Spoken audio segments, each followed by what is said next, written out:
did we have the same thing in CSGO where it was pulled out of the active map pool and then it came back in the reworked version and the green version, and then it came back, it was in the workshop, nobody played it, no one cared. Then we moved into CS2 and now we're having the same thing happening again where the map comes out and now you can play it if you want to, but no one really cares. As you said, it's simple. It's the timing for it as well. I think that's the main issue, right? We have a lot of T-sided maps now with Anubis coming in, Ancient coming in, like new proper modern maps, and the timing to reintroduce cash probably made sense 5 years ago.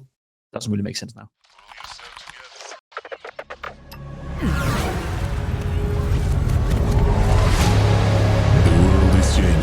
Quickly.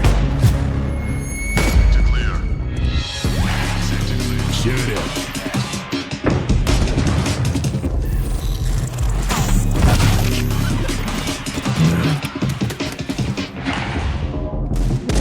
The world is changing, but one thing remains the same. Victories with 1xBet.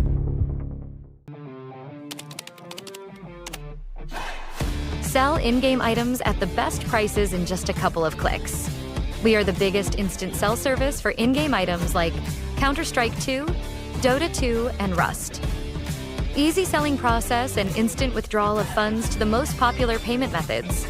More than 140,000 deals and 50,000 active sellers every month. Use promo code HLTV5 and get a 5% bonus on the sale of your skins. Skin Place. Sell items now. When every move counts, your chair shouldn't hold you back. Top esports players are switching to Anthros for unbeatable support and performance that keeps them in the game longer. Designed to support your unique shape and built with medical-grade components, Anthros is setting a new standard for comfort. Check out the Anthros difference today and get ready to fix your sit, because gaming deserves more than just a chair. It was more than a game. It was everything. Every single emotion on display. Not a moment missed. This was CSGO through the lens.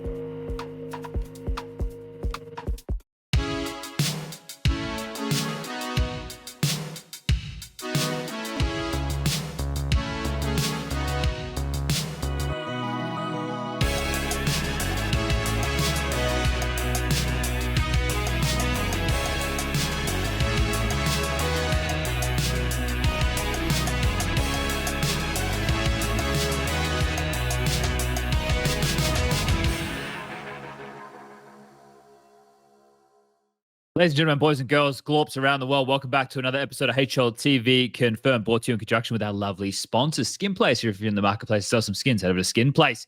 1xBet, remember to gamble responsibly. And on this week's show, we are introducing a new sponsor. If you need to plant your ass somewhere, well, you do, because you sit for a lot of time of the day. Head over, check out Anthros, the new chair sponsor. They also sponsor ESL events, I'm pretty sure, because I've been sitting on those chairs while I've been casting the last couple of ESL tournaments. It's been here at ESL Pro League. We had it in Katowice, and they're very comfortable chairs. And for someone who does have lower back problems, I tell you, it's important to have a good chair. I got Prof, I got Striker, I got Jacob, Pimp, Vinicky joining me today. And it has all the years we retired. Jacob, you retired the most recently in 2000. Oh, no, wait. Prof retired the most recently in 2019. Retired from what, Prof? I was coaching. Who are you coaching? Ah, yes. The Blue Jays? Coaching. No, close enough. It's Locastic. Blue Jays did have a local team playing. Maybe not. I don't think we ever played directly, but essentially we played against a team with Kiksan and these guys, the Macedonian team, that then later on, with some changes, actually became Blue Jays. And we beat them like actually very easily on land, just to be clear. Easily on land. Easily. I feel like I've been here for 2 minutes and I had no idea you were been a coach and I don't know what glob is. So please. Yeah. And we also played the land finals against like Hunter and Exa and these guys like Valiants when we got owned.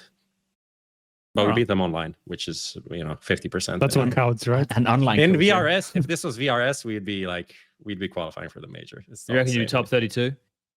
I mean, for sure, easily. Fair enough.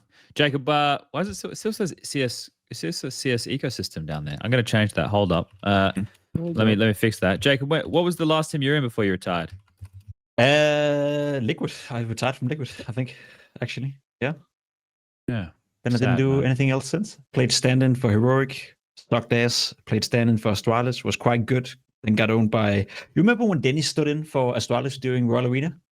But I was who? supposed Dennis, the Swedish Yeah, guy. When Dupree was zopping, this was the same. Device. Yeah, Device. Yeah, was out, device was out, and then I was supposed to be that stand-in, but apparently my behavior back then wasn't really qualifying me for that. So What's your Good on me. behavior like? what did you do?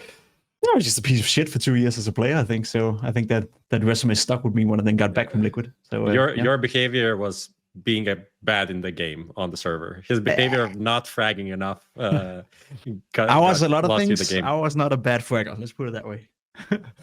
So Once it was upon a time, you're pretty sick. It was a personal 2015, issue. you're pretty sick. Everyone loves Personal personal issue. issues. If you don't know what Glorp is, Jacob, you need to download 7TV, which is like, I think it's like Better TV. And it's a little green cat with antennas. I'm not going to do it. All we're doing at Pro League at the moment is glorping. Why? Why? Well, we're trying to keep up with the kids, Jacob. We're trying to be hip and cool because we're a bunch of 40-year-old men. Shouldn't we be educating the kids? Shouldn't it be the other way around? But you gotta bring them in. You've got to enjoy the glorp to teach them about all the finer points of life. And you do that by spamming a green alien, I guess. Well, we're just if you're not, look, as Lee Mate would say, if you're not here, you're not living. And if you're not glorping, you're not glorping. What are you even doing? What are you even doing? Striker, you know a lot about glorping as a cat man. You always put such curveballs my way. I'm like, what am I even supposed to say to that? Just think on your feet. I Like can't do cats, that. That's cats the have problem. little I can't, feet. that are I very can't do cute. that. I Are you can't more do of a IAR man or a glorp man, would you say? I have no idea what either of those things were What are you until we just talking started about, talking man? about it. So, like, excuse me. Okay, well, you guys need to download the emotes because you're not going to keep up with the next generation if you're not on the emotes. Jacob, is that Pepsi Max? That is PMAX, yeah. Would you like to petition right now for a Pepsi Max sponsor live on air? I have tried many, many times, and they have declined me many, many times. But I'll keep on fighting. Yeah. What do you think? What do you think about this guy? What do you think about this Yeah, guy? that's shit. That's so Bloody overrated. hell. Yeah, that's overrated. Everyone. Dr. Pepper. Yeah. When I moved It's to not for every day. It's not for every day, but it's like more of an occasion drink for me. well, PMAX is every day. You know, I drink my first PMAX when I wake up. You know, within the first 30 minutes. Yeah, so You're P-maxing. I am PMAX. I think I probably drink 2 liters a day on average. P-maxing even. Yeah, it's kind of We- bad. I'm actually. in the room. When we were in the shuttle from Bucharest to Cluj, Jacob, I reckon, drank like 7 Pepsi Maxes within that drive. He was just smashing them. But where'd you? How did that look? Like, where'd you put them when you go into the little van? Like, how does At that his look? Do you feet. get a little 6-pack and just like put it there? Actually, I I feel brought an 8-pack, you know, and then I gave an 8-pack to Dust as well because I realized 8 is probably too many for the ride, and then I kind of regretted that, you know, halfway through the ride. Anyway, Needed more. Yeah, I actually did. It was a long drive though, you know. Yeah, but it was good. You took care of a lot of business. Machine was sleeping. Blair was sleeping. Everyone had a great time. Yeah. Maui actually. was like the tour guide. He was saying, coming up on the left-hand side, we have a mountain. He was saying there's a castle coming. Kept talking about a water park. Never saw it, you know. I saw him. There was a couple of water parks. Oh, Yeah, it was a bit cold though for the water parks. All right, gentlemen. Well, tonight we're going to be discussing a lot of things EPL. That's the focal point at the moment. So I guess we can get stuck into that pretty damn quickly. Now, Prof's written the runner show today, so I'm going to try and follow it with me nose the best I can. So you've gone for vibe check here, Prof, and I'm going to say that is that for you as the viewers to answer, or for me as a glorping participant? Honestly, I don't really care what you're gonna say. In some ways, I don't know why, but I kind of don't. But essentially, since yesterday, I've defined myself as a vibe-based man. A vibe-based man as of yesterday. As of yesterday. What happened It just- yesterday? It just happened to me. I was laying on the floor, and I You were realized, laying on the floor. Yeah, but it was a carpeted floor, so it's very comfy. Okay. Actually, you know, sometimes you need that. You need the firmness of life, not just Sure. like the cushioning of all. You need the balance of these two things.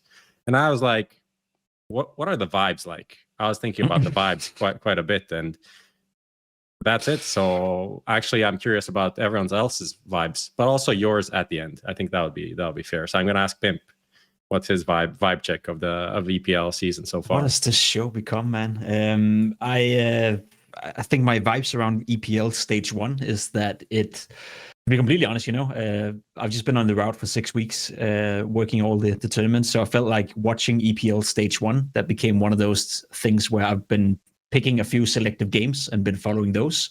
Obviously been following the results, but I haven't watched that much, to be completely honest, because I feel like Stage 1 there was a lot of teams that just don't interest me, and a lot of teams that I am not going to see anyway in my line of work for the next couple of tournaments that I do.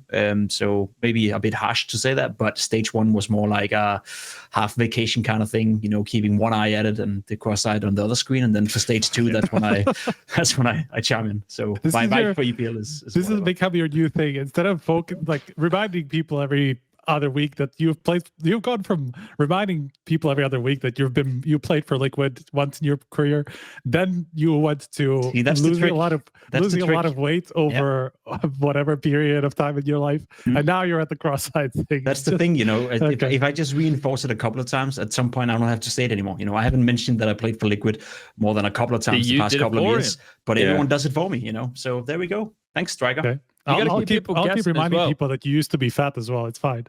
Well, that's different, but yeah.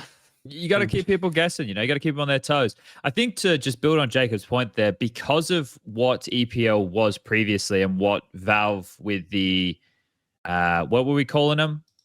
There was a word. If you let people do a thing. Benevolent? What? The word will come. No.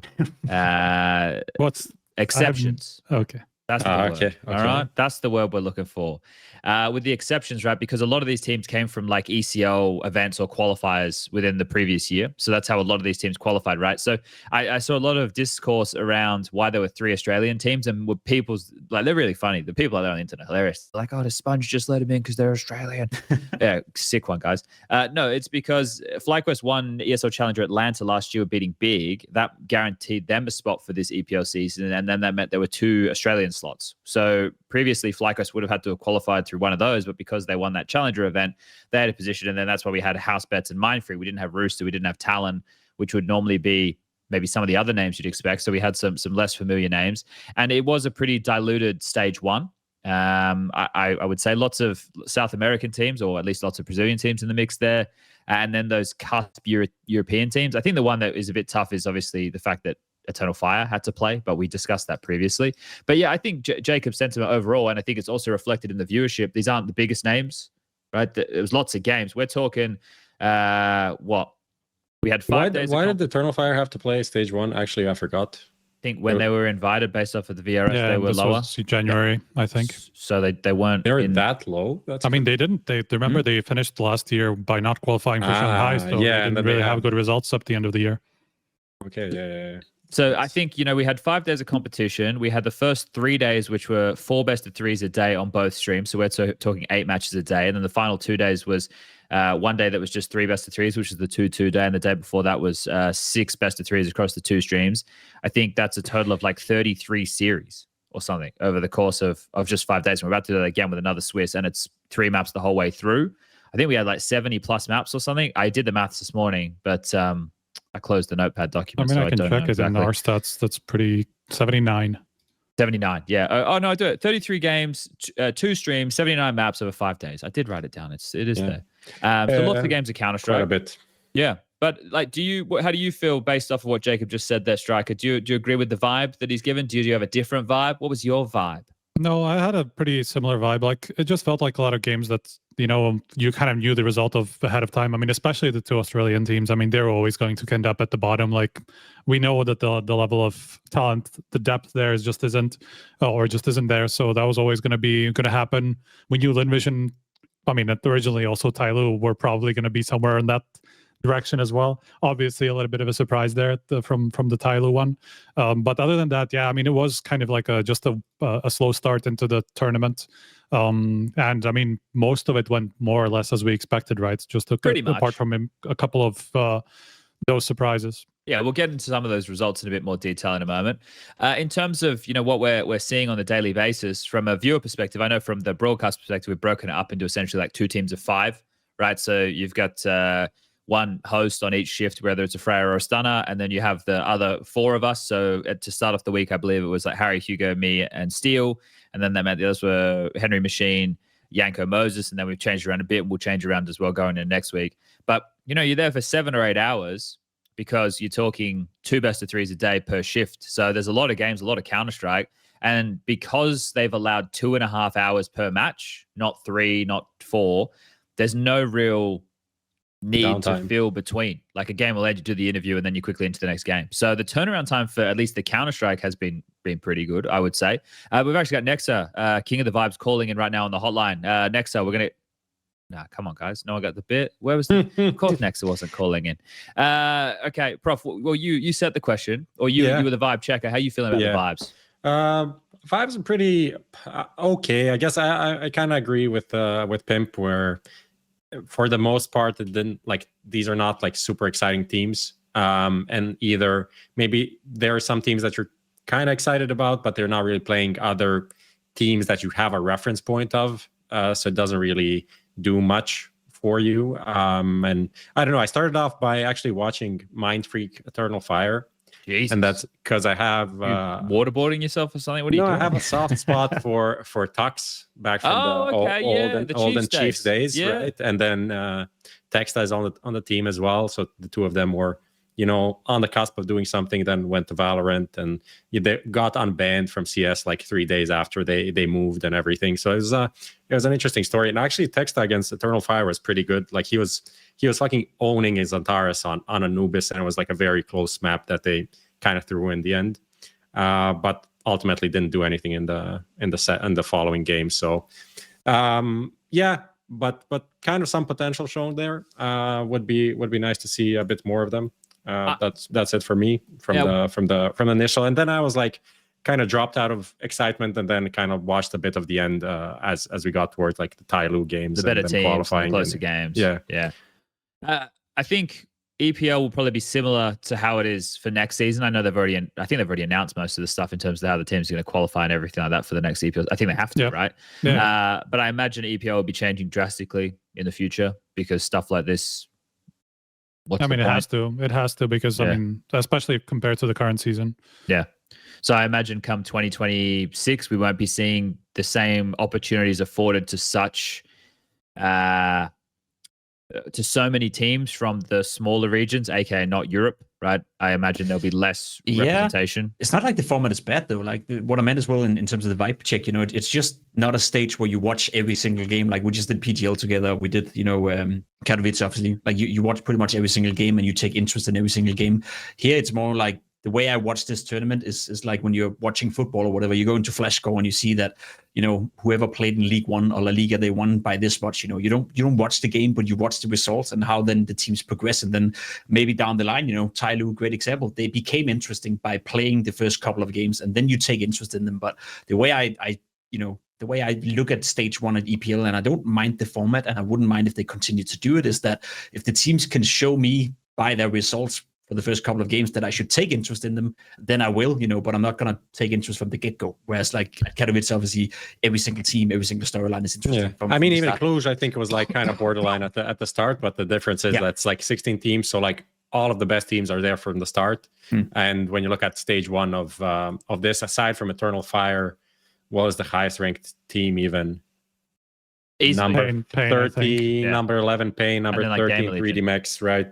GamerLegion 14, and these are VRS, right? So there's not that many like super exciting teams. So it is what it is. I don't know how it did like viewership and everything wise, but it's also like this kind of a warm-up stage for stage 2. But this is also a whole discussion about skipping stages and shit like this that I'm not a fan of as a concept. And I know we spoke about this a million times, so I don't want to get into it. I think it's fine, like edging onto that topic. But I think what is probably the bigger point in all of this is there's no benefit to ESL doing events like this anymore. I'm not talking about skipping of the stage, right? I think that they'll probably also move away from that going into 2026 and either make smaller events or make bigger events with everybody starting at the same point. But in terms of having the event where what benefit do you have by putting on this scale for 16 teams where 50% of the field are from smaller regions, not going to bring the viewership? You'd spend the same money as you would if they were bigger teams, and you get nothing in return for the money that you're spending, right? I think just to kind of another side note to the side note, but kind of even backtracking 4 years, 5 years now, 2020, 2021, when ESL took away some Pro League spots and did the whole like change to make it like one thing, with instead of like NA and Europe and blah blah. Like that objectively did hurt some of the smaller scenes, but at the same time, it's funny, like everyone was like, this is ruining NA because you're taking this away, but they also never got the credit for having that in the first place, right? They just got the bad part of taking it away, but no one was ever like, ESL is doing Asian tournaments, they're doing Oceania tournaments in North America, South America, they're doing like so much that all of that fed into Pro League. So the point of Pro League in some ways was to give something to the smaller regions, right? Because every region had a qualifier to Pro League. Therefore, the Pro League slots, even though maybe they didn't have the best teams, the value for ESL was now you play ESEA to play to like Premier, and then in the Premier you qualify for Pro League. So that like one spot, even though it doesn't give you so much viewership, it gives you viewership through all of these, I would say, smaller tournaments leading up to it. But it seems like we're kind of getting away from that, even though in the VRS you can still,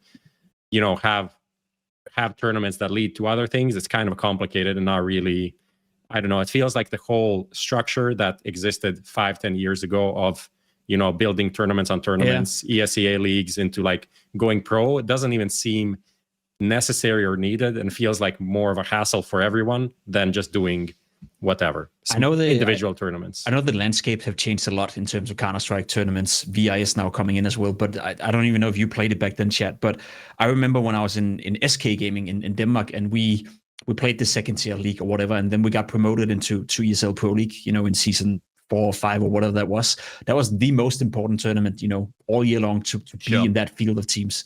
When I was playing for Team Liquid, funnily enough, the tournament that we prioritized the highest was ESL Pro League. Those online games where you're playing against the other NA teams, you needed to finish top 6 or whatever to qualify for the joint finals with Europe and South America and whatnot. And for some reason, the way that the landscape were back then, that was the most important tournament for Team Liquid. Like that was the one that we prioritized the most, in terms of playing these online games and making sure we'd qualify for the finals, etc., etc. So I can't remember exactly what happened back then when they took away some of those spots, when they changed the they changed the way that when it moved the tournament to 24 teams, and it became like, instead of being divided into NA versus Europe, and then they would meet at LAN finals, all that kind of stuff. Like it was a league, with promotions and declarations and all that kind of stuff. It was fun to play as a player. I remember that, and it was something the organizations, at least back then, they were like prioritizing ESL Pro League as one of the most important tournaments outside of the majors. So it's also, from my point of view, it's like it's kind of crazy to see how it went from being such a prestigious tournament that you really want to qualify for, to now today where we're speaking about stage 1 as being something that we barely even watch, or as you said, it's probably I think that was always how, the case, though. How it happened is essentially like it was online league that lasted kind of long, and then what started happening is like big tournaments were happening during Pro League online. So essentially, then you'd have an epicenter or whatever with $1 million prize pool, $500,000 prize pool, and people are playing the LAN in the morning, and then in the afternoon they're playing Pro League games, which then like, this doesn't feel, obviously the teams are then going to start prioritizing the LAN, which has like instant impact on prize money, winning tournaments, versus like some online game that might or might not be important. And then over time they're like, everyone was saying online, this is stupid, we need to make it on LAN, no one cares about online games. And then now people are saying the other way, and we're going in this loop. A lot went into it, though, right? Like, because ESL Pro League was the flagship for the Louvre agreement. That was where a lot of those teams were actually able to make some bread and butter. Buddies. Yeah, that's a chip buddy. That's where you put some fish and chips and a bit of buttered bread. But there's another point to this as well. Like, we moved to Malta, which facilitated a very small or negligible sized crowd, which, took away what EPL used to be. Like, you remember EPL's in a dance with like 3,000 to 4,000 people, and it was fucking popping off. Like, it was a happening event. It was really good. And then because of the Louvre agreement, ESL have agreed to give these teams money. The teams also get to have a vote or a say or an input on where the events end up. And when a place like Malta comes to them and they have to see the deal on the table and know how much money that they can get because of that, well, they're going to be voting with their wallets. Like we just had that conversation last week about orgs, right? All the players hated Odense from what I remember. I don't know why. Because the hotel rooms had small beds, apparently, or something. I don't know. And then we got the CSPPA Malta, and CSPPA put into the. But I don't know. Apparently, I don't know. Odense is not a big city, so I don't know how much possibility they have for essentially for amazing hotels and stuff like that. Probably not a great selection. Look, there's a lot that goes into what's happened with EPL, and I think if people weren't following conversations that me, Jason, and Yanko had been having on Talking Counter for a while, especially into the lead into changing everything with EPL a few years ago. Like, remember that season we did from Dusseldorf? No, it wasn't. The worst one was the one we did from Salini, where the analysts were in Katowice and the casters were in Malta, which was like me and Henry, and then I think Harry and Hugo were remote, and it was just fucking dead and lifeless. Like, no, it wasn't Leicester that was the worst one. Leicester fucking sucked too. Leicester just smelled like piss everywhere. But like the thing with Pro League is, ever since it moved away, obviously the pandemic played a big role, but ever since then they've never really returned to what it could or should be. And I think come next year it's probably going to have some pretty drastic changes, and I think the ESL are going to make ones that are good for their pocket, because now they're not beholden to the agreements that they have anymore. Obviously they need to keep things structured to the point where teams still want to attend their events, but I imagine in 2026 there will be big changes. So you're saying that as if ESL didn't have like positive impact of that whole deal and all that stuff, as if they were forced to that deal in the first place. Of course they did. But I think when you're picking like based off of other teams having input and stuff, if you're choosing to go to Malta, well, I guess they didn't care about it at all. Then it felt like everyone just cared about money, right? Like all parties involved. People love money. Yeah, apparently so. Because going to Malta to do the event for those years was like, it was never going to have a big yield. And that's why the change of the show was so drastic in terms of offering a different type of entertainment because of the length. Remember when we first started in Malta, it was 5 weeks long. And then we went to 3. And then this year it's 2.5. Obviously the format this time around is a whole lot different. But like I did also mention the other day with Jason and Yanko that we spoke with ESL coming into this year because the way that Pro League had gone, at least from the feedback that we had gotten from ESL in terms of like the surveys and everything they do and all the data they had, that like the skits and the different types of entertainment that we were bringing to EPL and the vibe of it all was really well received from a viewer perspective. Vibe check passed. Yes. So we tried to negotiate with ESL that if they wanted us to keep doing that, which is essentially a lot more work from what we would do. If I go to a PGL event, I walk in, I cast, and I leave. That's my involvement in the show. But for ESL Pro League, for me and a lot of the other guys, it was a lot more involvement. So we spoke to ESL coming into this year and said, hey, if you want to retain what we were doing previously, then we need to come to some form of an agreement, which I'm sure people can understand how compensation for something like that would work. And we never came to that agreement. We didn't even get to the point where they asked us what we wanted. We just came up with a bunch of suggestions and said we wouldn't be doing more work for free. And they never said, oh, how much would you like? So they just kind of took it, I guess. So if people are questioning, maybe why there's not as many skits or not as many that type of stuff, that's a factor that plays into the show. But like I said before, there's so much Counter-Strike going on at the moment with it that there's no real downtime anyway. So it's here nor there, to be completely fair. Should we get into the games now, gentlemen? Yeah. Should we start chit-chatting about exactly that? Because we can go a bit of everywhere. Now, what I want to do is, where are we here? I think people really misunderstand. When I read this, right, it's like $1 billion Saudi buyout. It's like they think that the $1 billion went to ESL. The $1 billion went to the people who owned ESL and Face It, which are no longer the owners of ESL and Face It. That's where the money went, guys. It didn't go. ESL don't have $1.5 billion to spend. They were just, their businesses were bought for $1.5 billion. I know that we might not understand exactly how that works, but it should be pretty self-explanatory, I think. Okay. I want to share a screen because what I want to do is I want to go through the nice little, well, it's not a bracket, but the list of teams that you guys have on your website, and then we're able to just show who they played against, make some comments if we want, and then if not, just move on quite swiftly past that because we don't need to spend too much time talking about all of this. I'm just trying to bring it up. Share screen, overview, share. Okay, let me know when you can see it. We see it. Okay, wonderful. All right, let's start at the bottom. I'll zoom in a little bit, and then we can go. Okay, so as mentioned, 2 Australian teams because of the ECL, FlyQuest winning Atlanta, meant an extra spot. So I know I saw a lot of conversation about that. For Housebets, they lost 0-2 to Lin Vision, 0-2 to Heroic, 0-2 to Pain. And then we have Mindfreak, who 0-2 to Eternal Fire. Prof talks a little about Texture and Tux. 0-2 to 3D Max and 0-2 to Namiga. So that was the results of those teams. I think for the Aussie guys coming over and getting some international experience is a good thing. In terms of these guys being professional Counter-Strike players, there's not a lot of money down under. There's not a very big scene. So overall, the experience getting to come over and play against Europeans and then hopefully going back and trying to build something in Australia is really the best we can hope. I saw a lot of people with negative critiques about it and like these spots are being taken up. Sure, I can understand all of that, but just know it's not really a level playing field, which then I can also see why the scrutiny would come in. So anyone have any comments about these names or keep on moving? No. Okay. Go to the top end.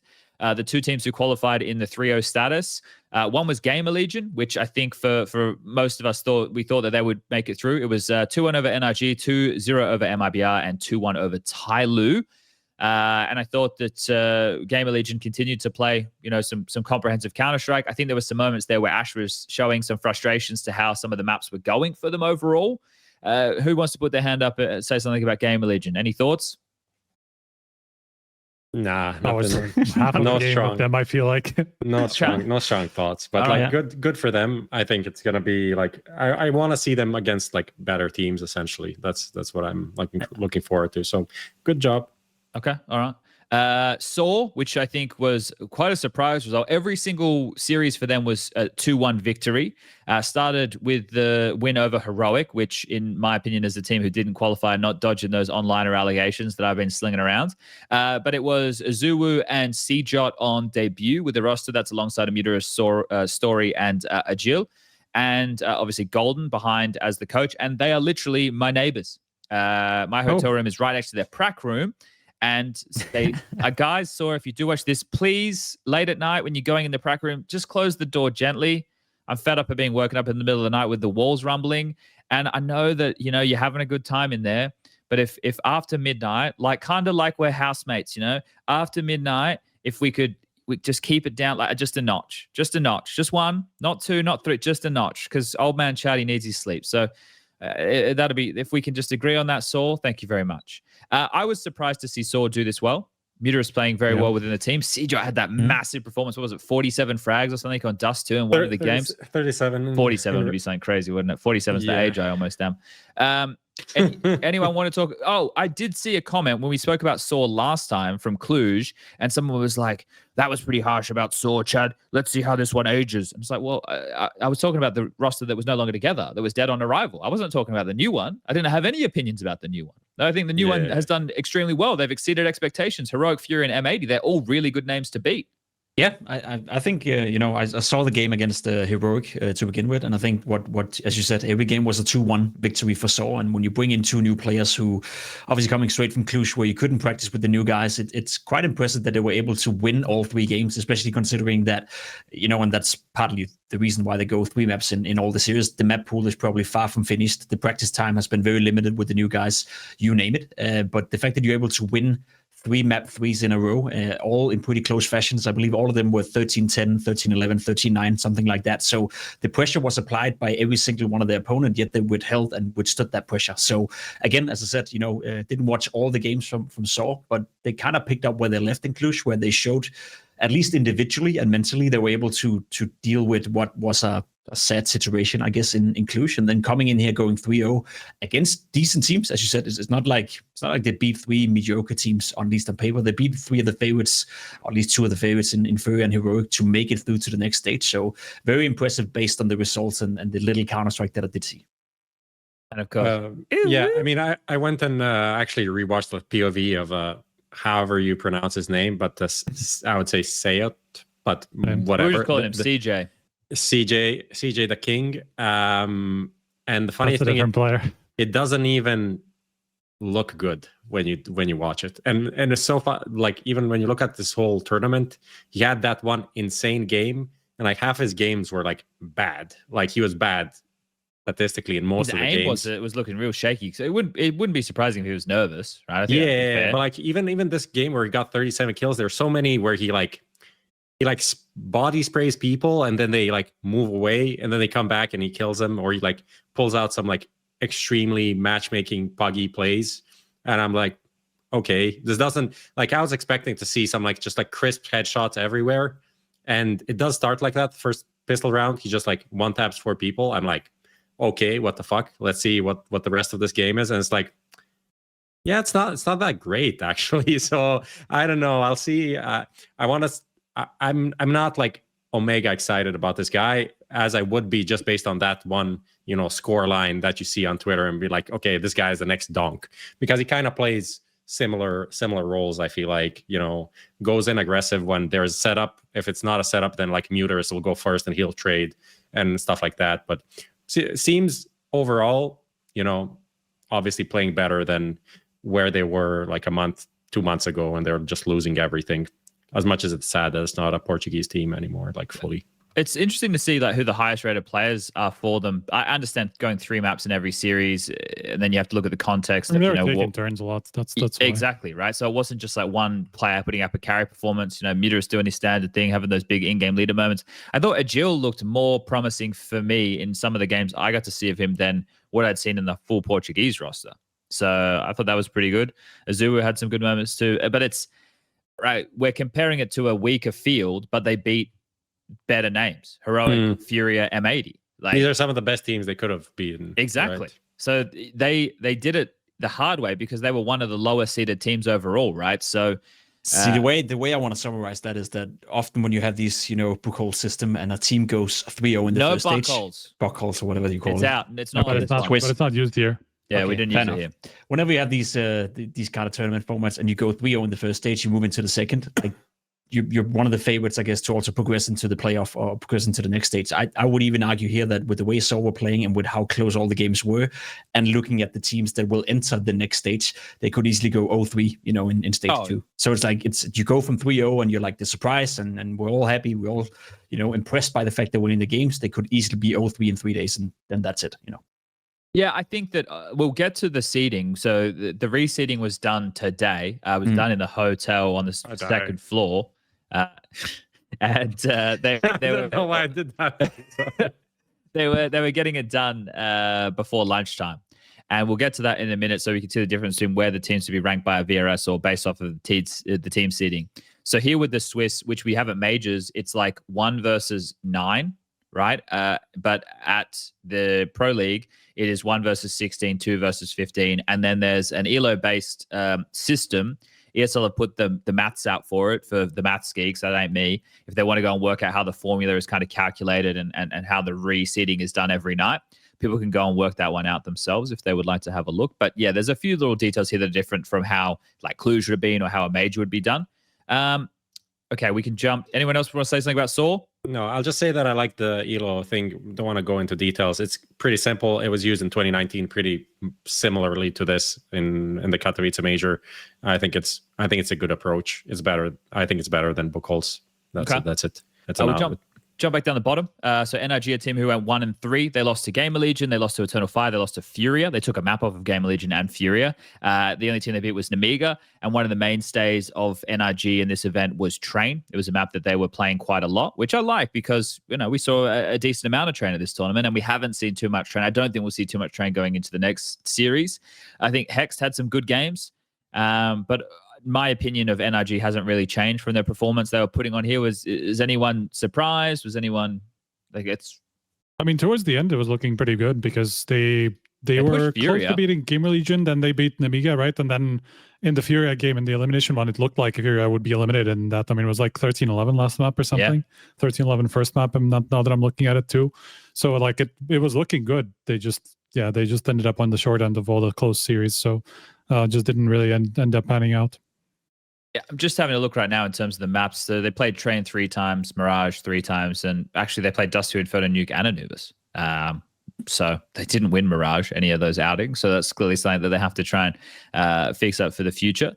But 1, 2, 3, 4, 5. Yeah, okay. Who was the highest rated? OC was their highest rated player. Nitro was on the bottom. But like I'd never really had high hopes for NRG. Really, the roster doesn't hugely excite me. So for them to go 1-3, that's what I was kind of expecting. Yeah.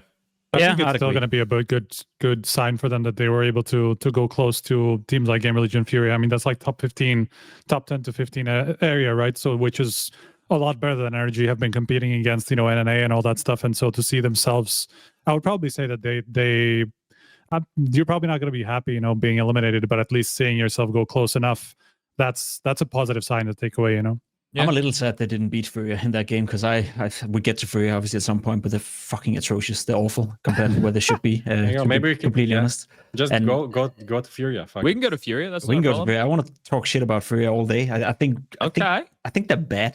I think they're legitimately bad, and I don't get it. And I know we had this conversation many times throughout the years with Art being on the team and the way they play Counter-Strike, and we keep saying Quesarado, Yuri, they should be better, but I just don't get why they're so mediocre at everything they do at every single tournament. I've watched them at Katowice, and I thought the same thing. And it feels like whenever you speak to them and whenever you hear interviews from the players, whenever you hear Fallen talk or whatever that may be, it's like the way they see themselves is a team that should be able to contest for playoff spots. The way they look at themselves is still players that should be able to maybe make a semifinal appearance or a quarterfinal appearance. And whenever I see them play, or whenever I see a game like NRG as an example as well, I think NRG should have won that game on Mirage. It was ridiculous. Like, you're almost losing to a team that no one thought anything of, and you almost win 1-3 in a stage 1 where the vibe check is that we don't even watch most of the games because we don't care about the opposition, and yet you're still celebrating, you're getting hyped up by your community, and if anything, it probably brought you another tournament together.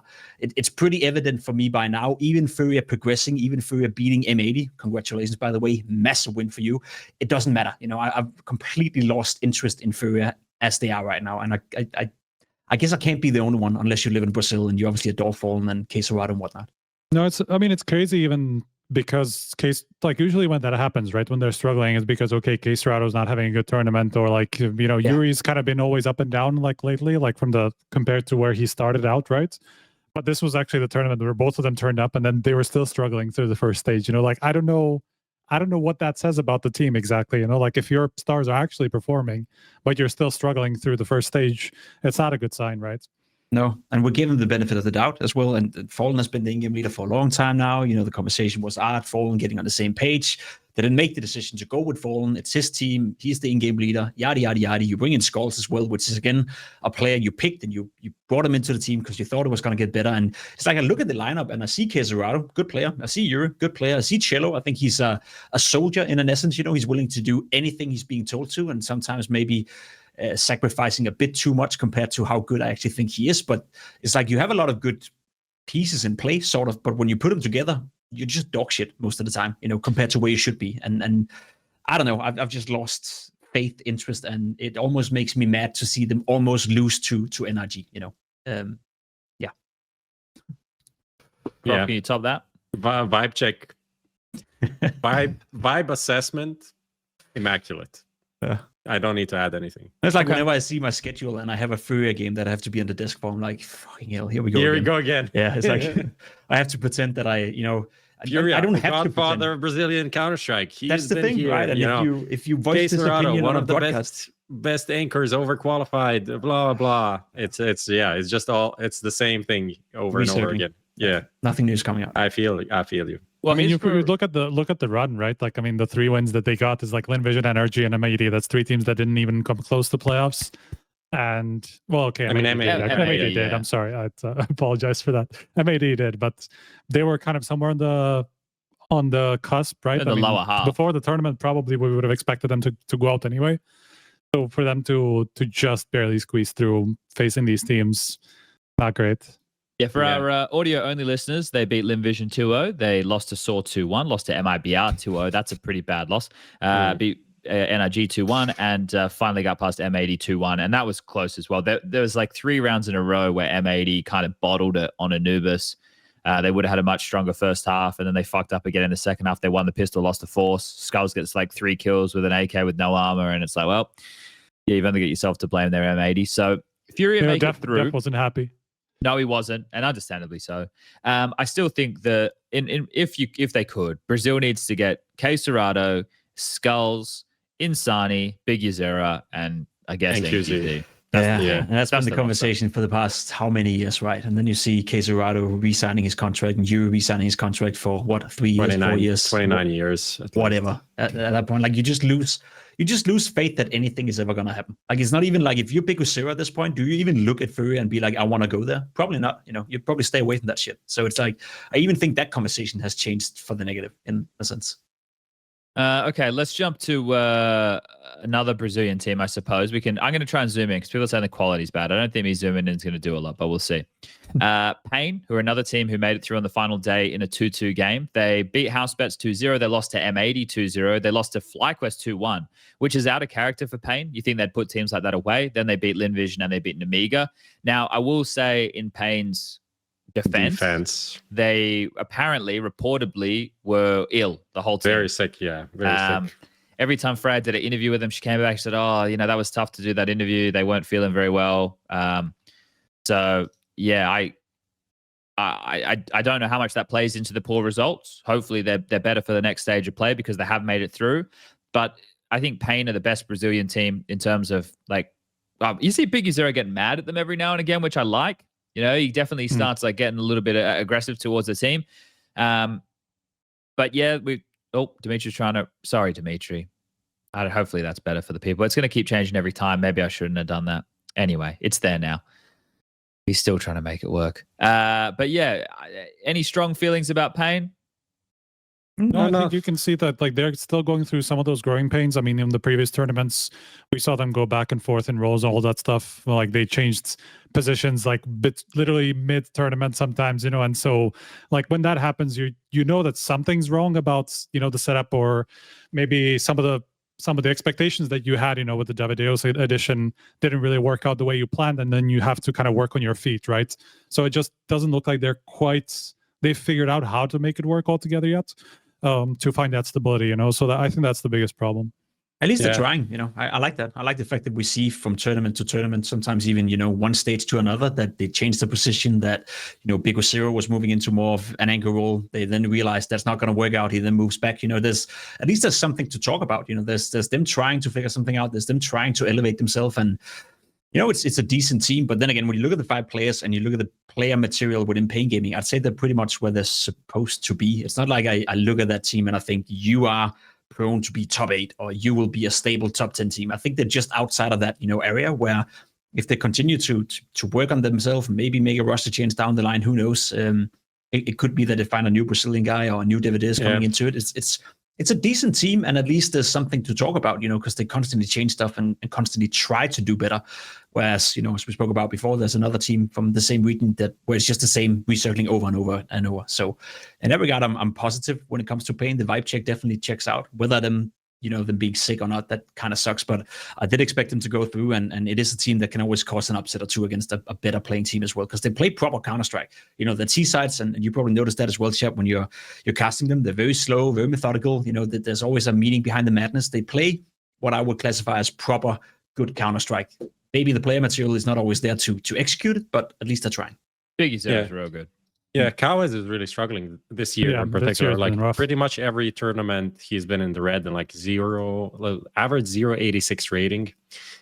I know plays some of the shittier spots, but still, it's really rough to see that consistently. Being moved there in the end, you know, like a lot of these changes were basically all of the players, you know, and if you're going to be the one who kind of comes up on the short end most of the time, then like you are going to struggle, you know. So that's just ties into the role stuff. That's maybe there's still a lot of stuff to figure out. But I kind of, as Pimp says, maybe they just need a player that's better in those roles instead of him, right? And then put him somewhere on a different team where he can shine and have a bit more freedom. Okay, let's jump around, shall we? Let's go into TYLOO. They took down 3D Max 2-0 and Eternal Fire 2-0, so they really started with a splash. Then it looked like they were going to choke. They lost to GamerLegion 2-1, fair enough, but then they lost to MIBR 2-0, obviously with MIBR exit in-game leader now and Brenner back in the team. And then FlyQuest went down to the wire as a 3-map affair, but they got over them in the opening game of the last day 2-1. And everybody's a bit of a G fan. You know, G likes ice cream. G's out there getting real emotional. Cream, it's just can't get enough of it. Everybody likes G. What's up with that whole thing that the Chinese scene for some reason dislike him? Well, because he shows personality. Okay. I think it's more like kind of like they see it as a betrayal that he left Vision and all that stuff, like the switch. I think that was kind of like one of the things that people mentioned was the. But was did like the did starting he point. leave? Okay. I know I it's don't know the the whole story, story. I but don't did know he the whole leave? I story. thought they replaced him.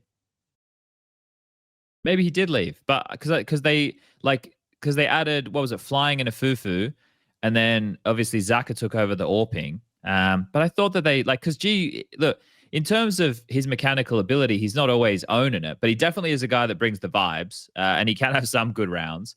Yeah. So Look, it says the announcement says after friendly communication with the player and full respect for the player's own wishes, G will not renew his contract with Vision, which is like the mid last year. okay. So it was his decision apparently. Well, I really liked. I liked. This is when they had Starry join the TYLOO roster, right? So they had Starry, Mosea, Mercury, Jam Young, and G. That was the team, and I was like, that rifling seems fucking sick because I liked what I saw from Mercury, Jam Young, and Mosea before when we saw them in an EPL. And Starry, he had some shine on him from the Vision, but this was like back at a blast event ages ago. 4 years ago, yeah. Yeah, right. But so I was like, this is cool. But then Starry left. So obviously Starry didn't get along with them, or there was something there because he went back to Vision. But the other trio sticking together, and that they have a lot of output. I think for Mercury, obviously taking over in-game leadership mantle is tough. But in terms of like the pure mechanical ability of these guys, they're very strong in that sense. But I didn't expect them to take down opponents like 3D Max and Eternal Fire. And then when we were talking to the GamerLegion guys, they're talking a lot about like the set strats they'd have or like how good their flash work was. That was something that Torsten and ZTR were saying when they joined us on the cast. But I imagine when we get against the better teams that are going to prep a bit harder for them, they're going to get figured out in those games. So I think their opening matches against Spirit, like that's going to be fucking tough. Yeah. But nice to see them doing well. And they shot up the rankings from like 100 and something to 37th. And now if they, get a win or two, they'll get prize money as well in this portion, right? They didn't get prize money in the last portion because they placed top 8. So you don't get any prize money from the opening stage. Right, yeah. You only get the LAN wins. So I don't think they'll be able to overtake a team like FlyQuest, who also went up the rankings. But yeah, I think the story is, G seems like a fun personality. They're exciting to watch. It's always cool to see a team that's not playing like current meta Counter-Strike doing well, right? People like an underdog story. So yeah, TYLOO's been fun. Anyone else? It's super with nice that thoughts? we're getting some insight out of all that because the Chinese scene is a fucking mystery sometimes, like with some of the moves that have gone back and forth and all that stuff, So to see somebody trying to put themselves out there and then get a little bit more of that culture in the West is really nice, at least. Anyone else got anything they want to add? Nope.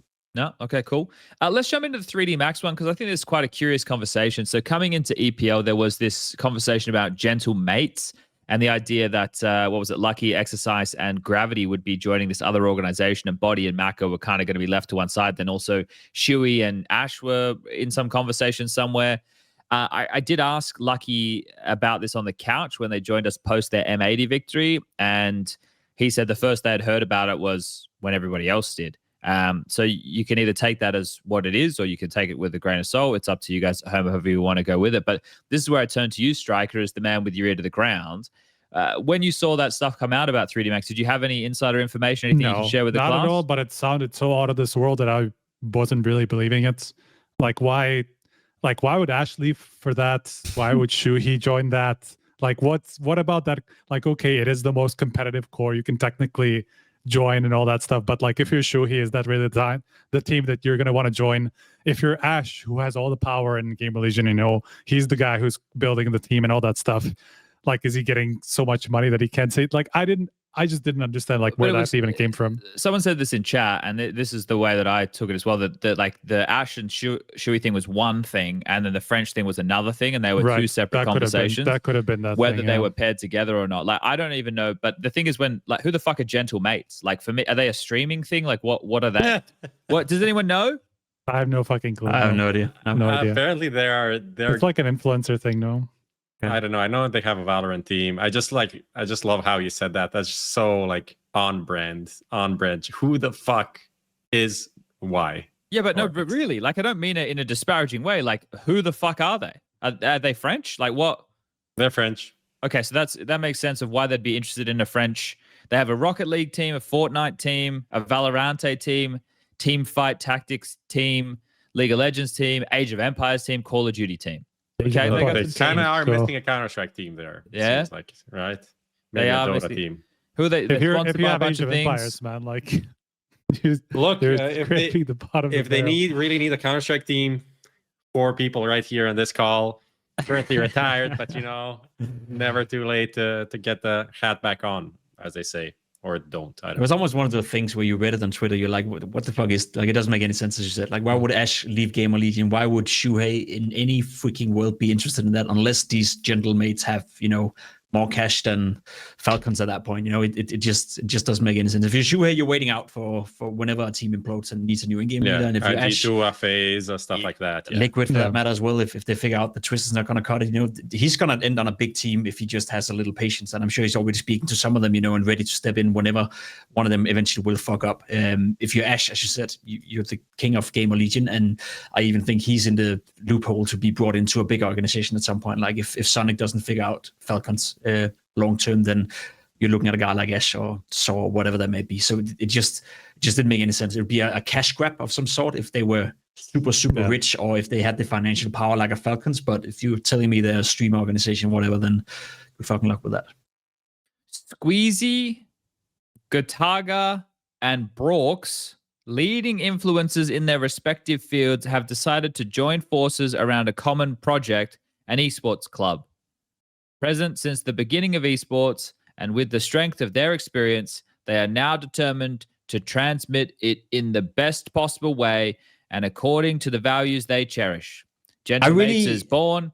Everything starts here. I really get the feeling that most people who are not involved in Counter-Strike have no clue how expensive it is to run a Counter-Strike team, even if you just want to run a top 20, top 15 team in terms of salary, in terms of, cost that is around the team. It does feel like sometimes, especially when I hear that these, streamer projects or streamer guys or whatever it may be, at the end of the day, it's their money they're putting up for it. And most of the time you're just throwing money out of the window. And I do sense that, and correct me if I'm wrong, but probably a Rocket League team or some of these smaller esports titles, you can probably get away with a little investment where if you were to throw it all out of the window, it wouldn't hurt you. But if you go full on in and you invest in, let's say, Ash and siuhy and in a Counter-Strike team, your risk of losing a shit ton of money is very high, and it often strikes me whenever I read something like that. I'm like, yeah, I don't really care unless it's official, because I don't think they have any clue whatsoever, what they're getting into before they actually sit down with a contract and then probably realize this is a bad idea. Let me stream some more Rocket League or play World of Warcraft or whatever the fuck they do. Yeah. The thing is, like, I'm very ignorant to the streamer world in general, but let alone ones that are not in English. So one of these guys has 18 million subscribers on YouTube. That's what the okay. Exactly right. Like, so in terms of, because we've seen the direction this has gone. We've seen a couple of big streamers FaZe is a fucking YouTuber exactly, organization, man. Right? But there's like what's his name? Disguised Toast. I probably butchered that. Amaranth involved in Wildcard. Like, there's a lot of streamers who are getting involved with these orgs or making their own orgs, and it becomes easier for them because then they can stream the content of their organization, right? They get to co-stream the matches or whatever, which is good from a content production side of things. Yeah, but in terms of getting a good Counter-Strike team and maintaining it, I'm not saying, like, I'm not trying to say it's harder than any other game, but a lot of it's not a franchisable thing, and you need to stay at the top, right? So it's interesting, but the reason I bring this up is obviously those rumors came out on the interwebs as 3D Max were coming into this tournament, and then they lost to TYLOO in their opening game, and then they turned it around from there. They turned it around in great style. They 2-0'd Mindfreak, they 2-0'd Heroic, and they 2-0'd M80. None of those teams obviously making it through, except TYLOO, the team that they lost to kick it off. But they seem to put that behind them pretty quickly, which was good because I like watching 3D Max. I think that they have a pretty exciting style, right? I like how aggressive they can be. I like some of their CT moves. I like their shit talk. I think Gravity's really fun to watch in that sense. And they're all getting loud now and doing it, which is really cool in these environments. So I am glad that they made it through, because I think that some teams, especially those on the cusp, when there is a small issue that crops up like this and these rumors come out and then it sows some seeds of doubt and then mentally they get in their own head and it falls apart, that would suck. So I am kind of glad that didn't happen here. But yeah, now we get to see 3D Max against the good teams. I think that they, in my mind, should have always taken care of business here. So I'm glad they did. I mean, that's what they've struggled against in the past, right? I mean, if you look at their entire year, it's all the big teams that they lose to, and they are just kind of gatekeepers at the moment, So this was the stage where they can do that. but it like they do need to start moving towards that next step, because you have to think that bringing in body was the reason for them to do that, right? Because they wanted to break through further. So like to start seeing them do that, or at least like take one win out against one of these bigger teams, you know, like the top 10. I think that would be a good step for them, even if they don't make it to the playoffs, you know. Yeah. Okay, let's keep jumping around here. Eternal Fire. They are also one of the teams that lost to TYLOO, but they 2-0'd Mindfreak, 2-0'd Energy, and 2-0'd FlyQuest as one of the highest rated teams. Actually, the unanimously highest seeded team in this, also highest by VRS coming into this stage. They were very expected to go through. I think the fact they lose to TYLOO, okay, that's fine, right? I don't think people should read too much into that. They took care of everybody else without too many issues, and now they get to gear themselves up. So for me, Eternal Fire coming in, and because of the reseeding, it doesn't matter if they went 3-0, 3-1, or 3-2. Other than their stress levels and having to play more matches, as long as they qualified, now they can reset and refocus, because as far as I'm concerned, they're a team who can fight against the big boys, right? That's what this team is now. They can fight against the big boys. They're highly rated in the VRS. So I have high expectations for Eternal Fire. They were in the grand final last time around, right? Against Na'Vi. Was that last season? Yeah. So I think so. We'll see if they can, show some form. Does anyone have any worries? Obviously, there's the whole thing about them, being so many events on the road.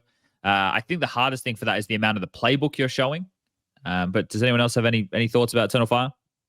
Not really. I feel like we didn't learn anything new, as you said. Like, yeah, they lose to TYLOO 2-0. Essentially, when you play that many games, to play in Cluj as well, short turnaround time, they come into this tournament, you're bound to have days off or games where things are just not working out at some point. The fact that they didn't go 2-0 versus NRG, 2-0 FlyQuest, which, to be fair, also two teams who didn't do much, then we didn't learn anything. Like, it's not like I'm looking at that result, or I watched any of the Eternal Fire games and I'm like, I learned something today. It's just, they got the job done. And as you said, reseeding everything, coming into the next stage.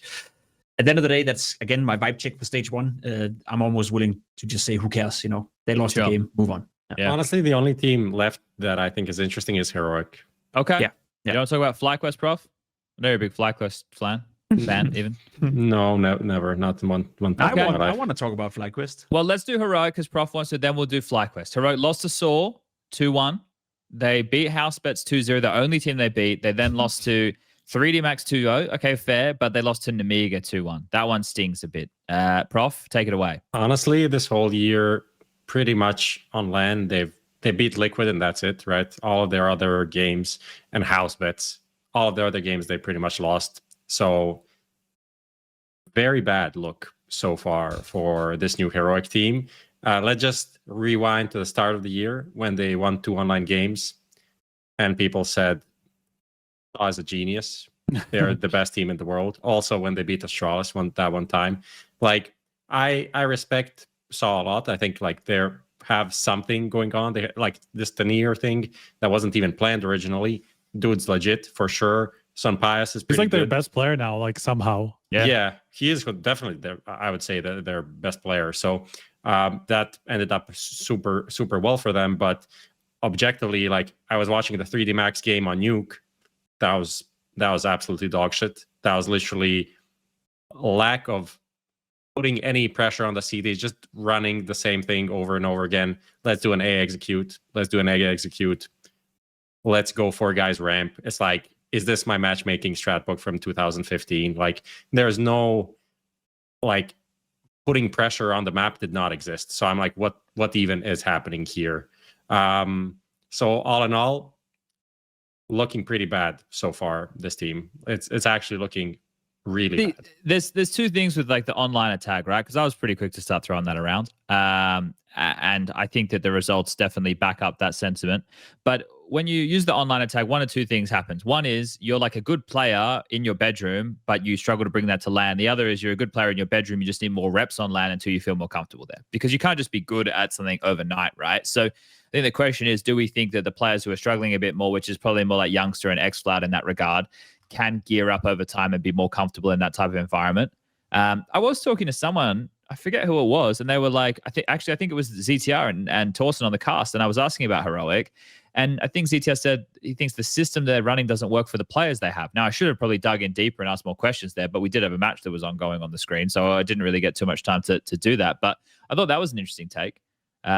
See, that's something that is super interesting, because essentially, if you wanna make the comparison to Falcons when Snappy and the core of that, moved over to Falcons. It was the same thing when you saw Sonic, how he was trying to work with Snappy, like two different ideas of playing Counter-Strike. Snappy, out of spawn calls, it was even said in certain interviews, or maybe I talked to them or whatever, but like the way he was approaching calling in ends was to simplify it as much as possible, so the players shouldn't think too much for themselves. Like you had to make too many decisions in a round. You didn't want Madden to, make too many decisions in a round. You just wanted to simplify the calls to a point where everyone knew exactly what they were doing, and then the players were good enough to do that, and ends became a great team.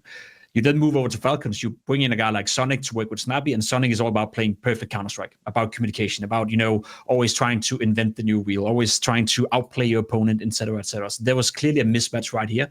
Now you then withdraw that back to Heroic, and you have Saw right now, who is from the same school of thought, I'd assume, as Snappy were back in Ins, and I don't think he has the players to, he doesn't have the players first and foremost to play perfect Counter-Strike, and he doesn't have the player material either to do out of spawn calls, or do simplified Counter-Strike, even if he wanted to, because they're just not good enough firepower-wise to do that. So he has to reinvent himself and find some sort of mixture where you don't play perfect CS, you don't make it too complicated for the players to understand what's going on, but you also lack a bit of firepower from each individual to pull it off. So if anything, I think Storr is dealt a pretty bad fucking hand right now, like a 2-7 in a poker game, and what is he supposed to do? Yeah, they're maybe a bit onliners, but look at the lineup. Xflout. Does anyone think he's a good player? Youngster, have we seen anything from him outside a couple of online games where you're like, yeah, he's going to be the next big thing? I don't think anyone ever said that about youngster. After the online portion and after they won a couple of games, I'm guilty myself. I was like, okay, sick. They play way better than I anticipated, because I thought they were going to be shit.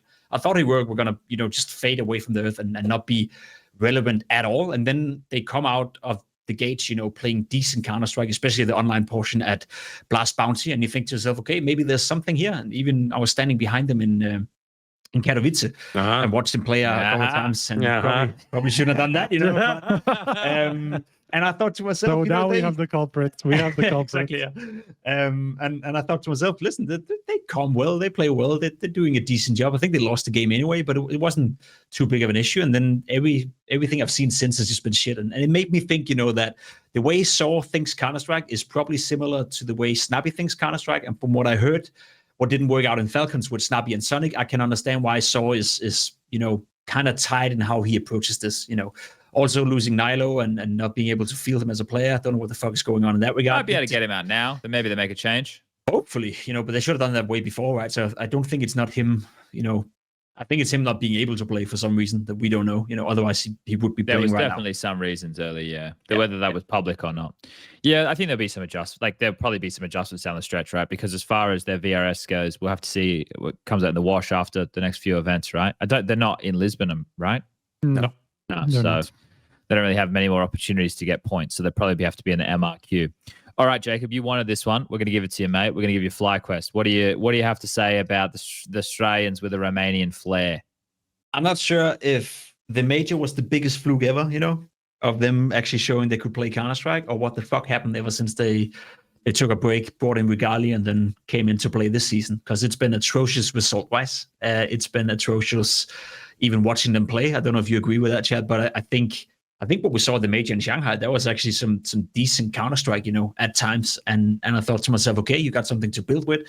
Personally, I'm a big fan of Dexter as well. I think he has been severely underrated in some sense in his European stints. I don't think he was necessarily the issue in Fnatic back in the days, and I don't think he has been necessarily the issue, so to speak, in some of the teams he's been in. And I thought they were going to be good. And then they bring in Regali, who I watched at We Play Academy League and a couple of years ago, albeit, and he hasn't really made much noise since, but I thought he was decent, and I definitely thought he was better than Alistair as well. And for some reason, it's just getting worse and worse and worse. As far as I'm aware, they've been staying in Europe for a long, long time as well. Been boot camping here? No? Nah. No?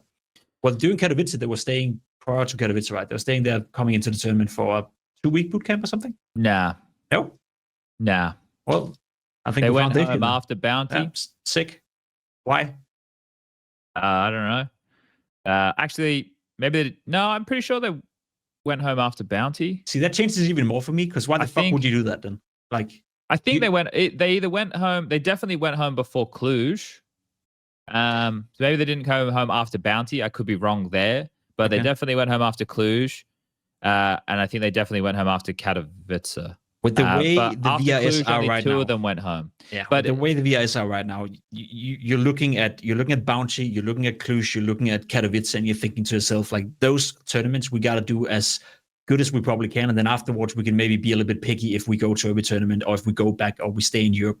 If you're telling me they went back for both tournaments and spent what, like 35 hours of traveling back and forth 3 times in the span of those 6 weeks where we were going back and forth between the tournaments, yeah, that's just stupid as fuck, in Well, terms of making sure that you want to perform. because they didn't go very deep, right? So they had more time between each of them To practice in Europe. Well, yes, no, I agree. I made these comments about this on air when we were doing their first or maybe their second game. I think it was against Lin Vision. And Dexter went home for his brother's wedding, and Liaz went home for, I guess it'd be a personal emergency, whereas the rest of them stayed. I didn't know the reasons that they had gone home, but I'm of the same point as you. Like, obviously, if there's some form of a family emergency or whatever, then yeah, right, that's outside the realms of traditional critique. But obviously, you'd want to spend as much time in Europe as you possibly could in the stretch up until April 7. It is going to be interesting. And this is where I am glad that we talked about FlyQuest, because I want to talk to Striker, get Striker to kind of explain this for everybody. FlyQuest moved up the rankings from like 27 or 28 in the VRS to now 24. I think they dropped back down. No, they dropped back down. I thought they're they went 23 now. Well, they were 27 when they entered this event. Was it global? Let's see. They were 20. Like, you can see it right now. So like, Yeah, I on need the to go screen, back and check actually. 27 is where they were when they entered. Right, that number right there is what they started with. Hmm. I'm pretty sure, if Yeah, I understand it correctly. And now they're 23rd. I was just looking at what you said, and they're I don't know if this is 28 now. They're 28 now. They dropped one placing. No, today they're 23rd. I'm looking at it right now. They're 23rd. Yeah. Looking at so there's a VS ranking if you scroll down on the same page you're at right now. Isn't that the world update? ranking? No. Oh no, you're looking at. I don't know what you're looking at. That's probably when the Could have been when the invites came out. But what's on the page from the event shows, I I see believe, 28th. They were on the 1st of March from our like our implementation at least. but now they're in the rankings right now. 23rd. They're 23rd. Yeah, I'm just looking at the changes in points or what happened there. Yeah. So, okay, well, 27. we'll let you work that out. No, I mean the reason I was talking to you about it on the side, right? I mean the reason is that effectively, if I check the actually official ranking, because that's going to be easier to check if my interpretation is right. Yeah. Effectively, like once you get to a certain point in the ranking, which is around the top 30, maybe below that slightly, but even around the teams that are top 20, LAN wins there, which is kind of a big factor of the ranking, are actually that's the teams that don't have maxed out LAN wins, because they just don't get either as many opportunities, or whenever they play these LANs, they just don't get any wins. And FlyQuest started out the year with, I don't know how many losses it was in a row. I don't remember exactly, but they didn't win anything for a long time. So they had no LAN wins dating back to like December. And so they actually got 2 here, which helped them move up in the ranking, even though they ended up going out in groups, So like compared to where they started, I think that's the biggest improvement. Yeah. And like if you look at the Eternal Fire, I mean that's a game that's not going to cost them a lot, because that's a huge a big disparity team. in ranking. Beating So it's mainly the TYLOO one that really cost them anything. Yeah. And versus that, they had 2 other wins, right? So I think that's the biggest part. Yeah. And I mean it's not also even look the at balance of- teams that they overtook, like are also not teams that are doing great. Like who's behind them is like M80, Complexity, NRG, 500. Fair. Imperial, the main team, BC Right. Game, right? These are all teams that have probably No no LAN LAN wins. wins. And Yeah. just to explain what Striker is talking about, the LAN win thing is like 0 to 10. So most of the big teams have 10 LAN wins. So for them, it doesn't really change anything. As time goes on, they get more, but it's capped at 10. And for the small teams, they probably have 3, 4, and then they get like 2 wins, and that gives a pretty big impact on the But what thing. they have- And maybe that is even, it feels too strong almost, right? Because as you said, it doesn't feel like they did anything here, but they're overtaking teams. I think the problem is that's like There's also decay. people would say what people say about like local lands having too much of an impact because they have a prize pool, or women's tournaments have too much of an impact because of the prize pool and all that stuff. It's not actually the prize. Well, it is partly the prize pool, but the other half of that impact, especially as you go down low, as I said, below the top 20 teams that actually have some land wins and all that stuff, it is the fact that it's on land that makes the difference. Like that's a quarter of the factor that goes into the ranking, right? And it's actually quite a big factor because, it's not that hard to get 10 land wins if you play in relatively bad tournaments, right? I mean, if you're playing against local opposition or, women's teams and all that stuff for Imperial Valkyries and all that, so those lines wins for them are actually easy to get. But, BC Game, Partizan, Blue Jays, like all these teams that are playing constantly in Europe, they effectively play 0 lands for months. They have nowhere to gain this. Like they basically cannot advance in this factor of the ranking. So all of those teams that are below the top 30, let's say, that have no lands, that are at a disadvantage compared to anybody who can play some of these local lands, some of these limited competitions that are on land and have a decent enough prize pool to make a difference. All right. I was even looking at this, just to round this out, I was looking into the Valve one. So as of March 3rd, which was effectively before, but effectively because of the changes to the model, which is that nothing that isn't completed counts. Yeah. So that's before the tournament started. Essentially for FlyQuest, they were 0.397 in LAN wins, which is low, like for the top 20 teams. If I go into let's say Saw, which are like top 20, they're like 0.7, and that's because like in Cluj they actually got a couple of wins, right? And then they broke through into the top 20. And so that's effectively why they jumped these spots, because the teams above them were, as Prof was saying, Partizan, BC Game, Imperial, 500, Complexity, another team that hasn't won anything, and I don't know, online and I don't know how long, so like that's effectively the reason. Okay. All right. Well, what I want to do right now is I want to jump into a quick ad break, please, Dimitri. We'll come back and we'll start talking about stage 2 and who this next stage is very important for. Be right back. Don't go anywhere. The world is changing quickly. To clear. Shut up.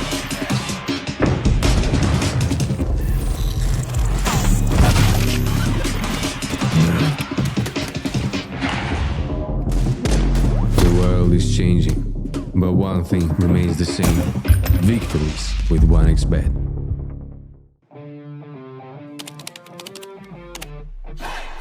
Sell in-game items at the best prices in just a couple of clicks. We are the biggest instant sell service for in-game items like Counter-Strike 2, Dota 2, and Rust. Easy selling process and instant withdrawal of funds to the most popular payment methods. More than 140,000 deals and 50,000 active sellers every month. Use promo code HLTV5 and get a 5% bonus on the sale of your skins. Skin Place. Sell items now.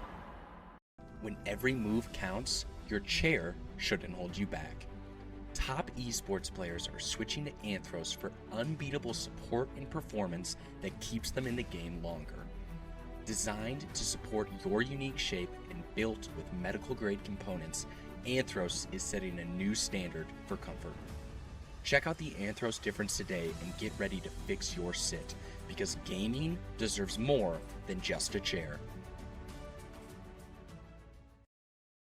It was more than a game. It was everything.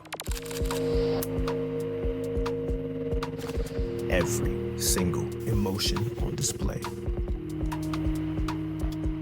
Not a moment missed. This was CSGO through the lens.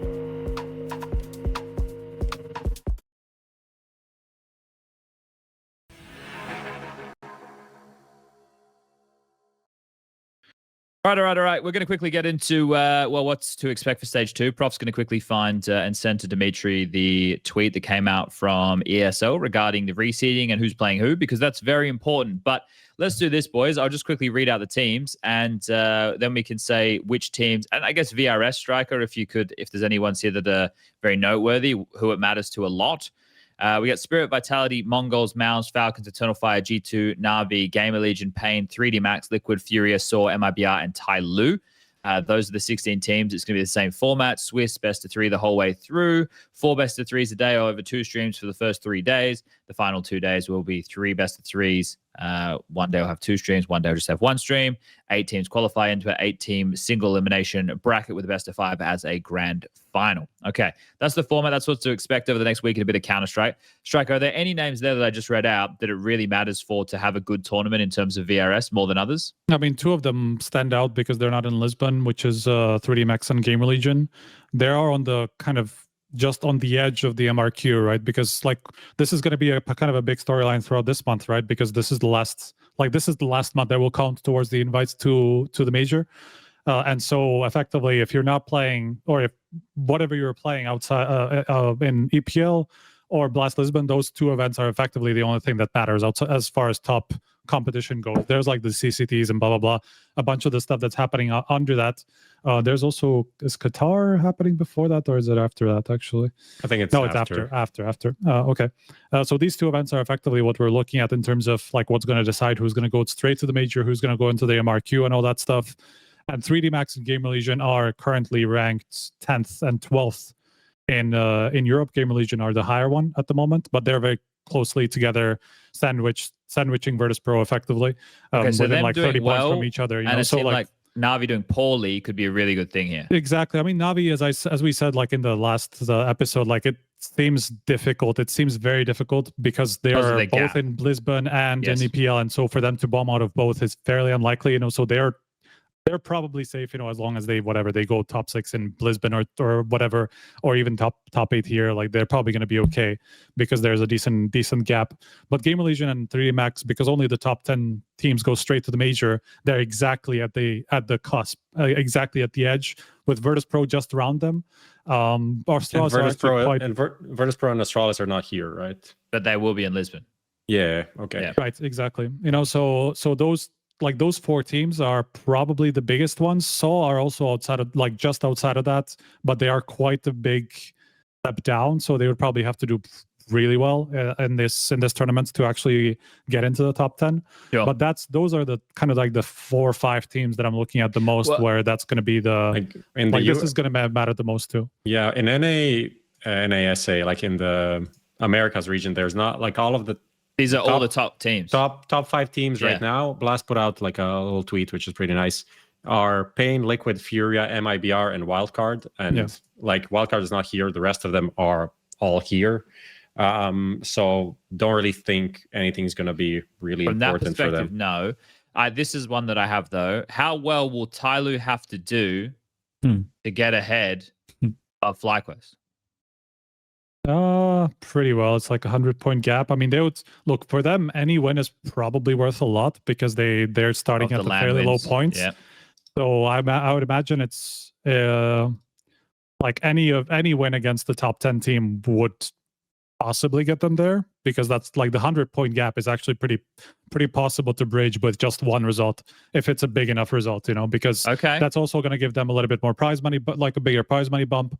They probably don't have a lot to start with. I mean, I can give it that a quick check. Can I just get a stupid question possible. here? Why are you asking about again FlyQuest versus TYLOO for the viewers at home? Because I understand this, of course, but I'm just asking for the people that don't. Because the MRQ is being done online and Asia is split up into a bunch of sub-regions. Whichever team is the highest ranked under the number 1 team is going to be invited, which is going to be Mongols. So whoever comes next, which is currently FlyQuest, because Liquid are going to qualify through the Asian Asian VRS, American VRS, excuse me. The next team at the moment, as per the Asian VRS, is FlyQuest. Yeah. That means that for the online MRQ, Australia will have 2 slots for the major, right? But if a Chinese team or a Mongolian team goes above them, then Australia will only have 1 spot, and then it will go to that subsequent regional qualification that I was talking about with MRQ. That's why it's important for FlyQuest to have not had a bad result. Yeah, which is why I was surprised and other Australian teams as well. Yeah, yes, of course. I mean, for not the region. For FlyQuest, but for Semperfi or Talon or Rooster or Mindfreak or whoever. So something like going even like 2-3 for TYLOO could be huge, which I don't think it's impossible even 1-3 based on if they teams. get a decent enough, like if they just beat the right team, you know, that could get them there effectively at this point. I don't know if FlyQuest have anything else to play. Let's see. No, Melbourne, but that's fair enough. We don't know about no, never mind. That's up past the forget it. Cut off. Toss the cutoff. So I guess then watch, not hate watching, just watching, watching vibe TYLOO. checking, TYLOO, GamerLegion, and 3D What's the Max. opposite of hate watching? Love watching. Love Okay. maxing. All right, let's do this. Dimitri, can you bring up the tweet from ESL and we can go through this? Because if people are unfamiliar, what the seeding system is for ESL Pro League in its 21st season in 2025 is team-based. So you can see here, if you just bring up one of the graphics, we'll do the first one, Dimitri, and then we'll go to the second one so that people can hopefully see it a little bit better. I'll read it out for our audio-only listeners. The way that this has gone down is they have put the VRS seating up and they've also put up the team seating of how it's worked. So for the top teams, the team seating worked out: Spirit number 1, Vitality number 2, Na'Vi number 3, Maus number 4, G2 number 5, the Mongols number 6, Eternal Fire 7, and Falcons number 8. The way that this compares to the VRS, the biggest changes are Na'Vi would be 8th by the VRS, and they have now been seeded 3rd by their peers. The Mongols, who would have been seeded 3rd by VRS, are seeded 6th by their peers. Falcons and Eternal Fire are a couple slots different. That's, I think, G2 being above Falcons and Eternal Fire. So G2 coming in 5th by a team seeding, I think, is a pretty big one, where they'd be 7th by a VRS. So that's an interesting one there to pick up. And then we can move over to the other one, Dimitri. So the other one is teams 9th to 16th. So team seeding, Liquid comes in at 9th, 3D Max 10th, GamerLegion 11th, Pain at 12th, FURIA 13th, Saw at 14th, MIBR 15th, and TYLOO at 16th. That's for our audio-only listeners. TYLOO being 16th, that's how it would have been anyway. Saw and MIBR have just swapped places, so that's pretty negligible. FURIA is exactly where they would have been. Pain is the one that is seated, 3 spots lower. So by VRS, they would be in 9th slot, but by the team sitting there at 12th. And then otherwise, it's all pretty much of a muchness, I'd say. Like Liquid are taking Pain's spot, Pain are taking Liquid spot in the team seating. So, Jacob, anything leaping off the page there for you? Not really. I mean, Liquid being 9th is a testament to them, obviously, having the respect from the peers still. I think Liquid haven't really gotten to show the best version of themselves. Katowice, there were moments, where it looked good. And then obviously coming into this tournament is going to be important for them to leave a mark, or at least show some more progress. And I think most teams, realize that they probably will. One thing I also do love about this whole, the teams seeding themselves is that as a player, as a team, the only thing you can base it on is the results that you saw at Katowice, or you saw at Cluj, or you saw at the Bounty. But you also take in, vibes sort of practice, So when you're playing Team Liquid in practice, and if they're owning you every single time, or if you feel like, okay, they're on track on something, that could probably be reflected in the rankings as well, or at least in terms of how you see them and how you feel them coming into a tournament. So it's hard always to make it make sense in terms of just the results, but it could be, that now take Na'Vi as an example, right? Obviously, we don't consider them to be the 8th best team in the world just because of the VIS, but it also could be a sign of them actually looking decent in practice and obviously still having to respect because of what they've done, the past 6 months, and not necessarily what they've done to the beginning of the season. Yeah, I think the Na'Vi one is the one that is very in line with what we had a discussion on not that long ago, lads, right? Like they've dropped off because of money, because of placement, but realistically, they're still one of the very best teams in the world. So interested to see how this kind of all shakes out. And I think we've had some pretty nice opening matches. I think the best is Falcons versus Liquid. That's the most exciting game for me in the opening round. So we discussed the teams who it's more important for. We've taken a look at the way the seedings worked. Do we want to go into? We don't really need to go into much else there, really. Yeah, because we'll do another show before the playoffs. Yeah, we'll have a show before playoffs, so we'll talk about the teams a bit more when we see them. Sweet. Okay. Well, Jacob, you might not be with us on the next show. Just tell us who do you think's going to win the whole thing. The whole thing? Yeah, give it to us. Vitality. Okay. Yeah. It'd be exciting to see. They're one of the top dogs, that's for sure. All right. Let's keep the show rolling along, shall we? Cash has been added to not the map pool, the Steam Workshop. Who would have thunk it? That's where maps get added. But obviously, Cash has a little bit more lore because it was in the competitive map pool once upon a time. FM Pwn, Volcano, et cetera, et cetera. It's kind of had some nice little visual updates. There's been some changes to the layout ever so slightly. Nothing too crazy. I've only seen the videos. I haven't actually had a chance to run around it, or, well, maybe not a chance. Let's be honest. I haven't really had the interest to run around it. I don't know how you guys feel about Cash and it's realistic, Do we need another map in the map pool that's probably going to be T-sided? Probably not. Honestly, pretty 50-50. my both that I don't really feel like it's going to be added as a Valve map. But other than that, I also just don't think it's that good. I think it's just I think it's too simple. Extremely nostalgia based. I think it's too small. And I actually have a question for like mappers and people that, you know, actually go into the editor and stuff. If they could actually compare the size, like the square footage of cache to like other maps, because I feel like, especially if you take away like the T-spawn, which is huge and empty and kind of useless, the actual usable part of this map feels so fucking small that I don't think it matches modern Counter-Strike. I think it would be, as you say, like extremely T-sided, because the CTs would just like be pushed out over time. And even when I was coaching back in 2018, 2019, it was kind of a boring map in terms of the T's would just like wait out your initial utility and then take the whole map essentially. Yeah. I mean, and you then just take mid, like you can't really contest for it. That was always the problem.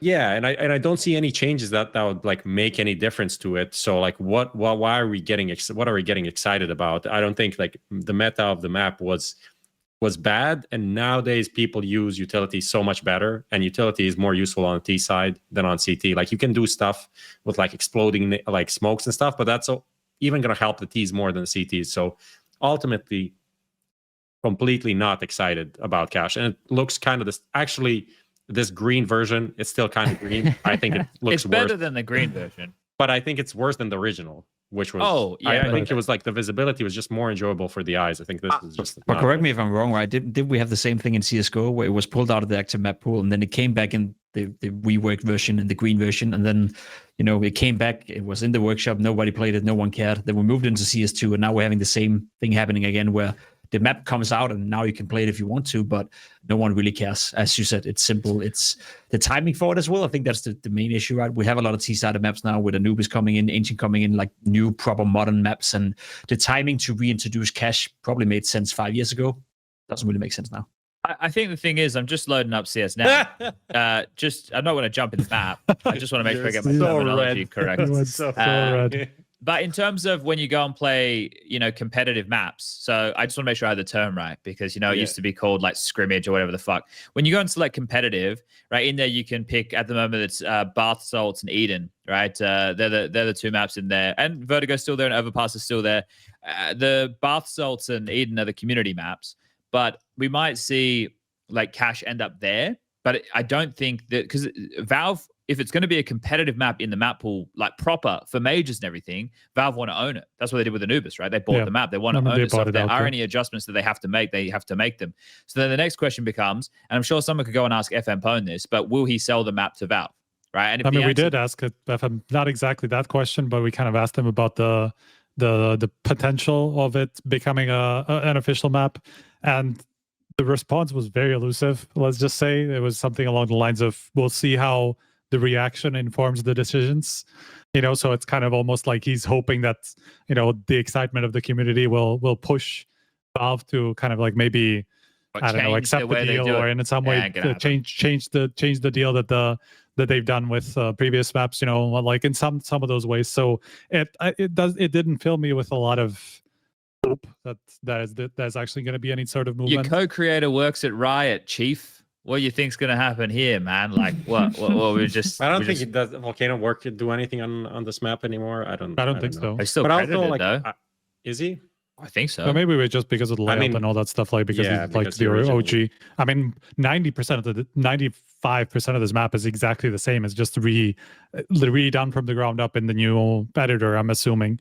At least that's how we saw. Like he was just like rebuilding each part of the map one by one, and most of it is effectively the same thing, just maybe some lamp here and there, or like the visuals is a little bit different, but effectively layout wise it is exactly the same, and size wise I think it is exactly the same as before. So that's also something to consider, right? Like, I mean, this is only the first step of the recreation. Maybe further down the line, like now that the remake is over, then you can maybe start making some changes, if you see it in like in actual play and all that stuff, So like it could still be just like step one.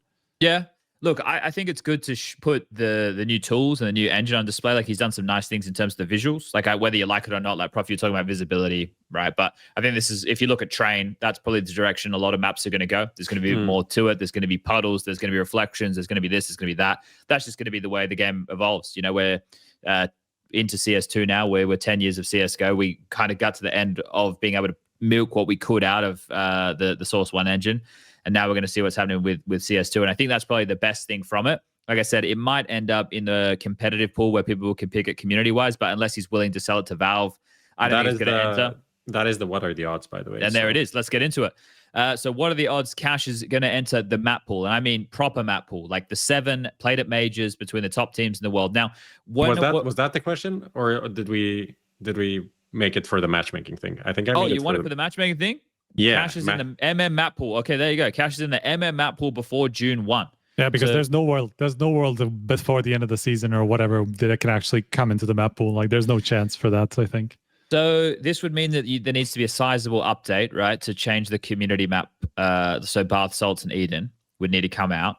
Just for everybody playing at home, this is What Are the Odds? This is brought to you by 1xBet. We're going to set the odds between the 4 of us right here. You at home will get to have a vote on the social medias, and it'll create a nice little cash prize that you guys will eventually be able to potentially get some prizes from as our lovely viewers.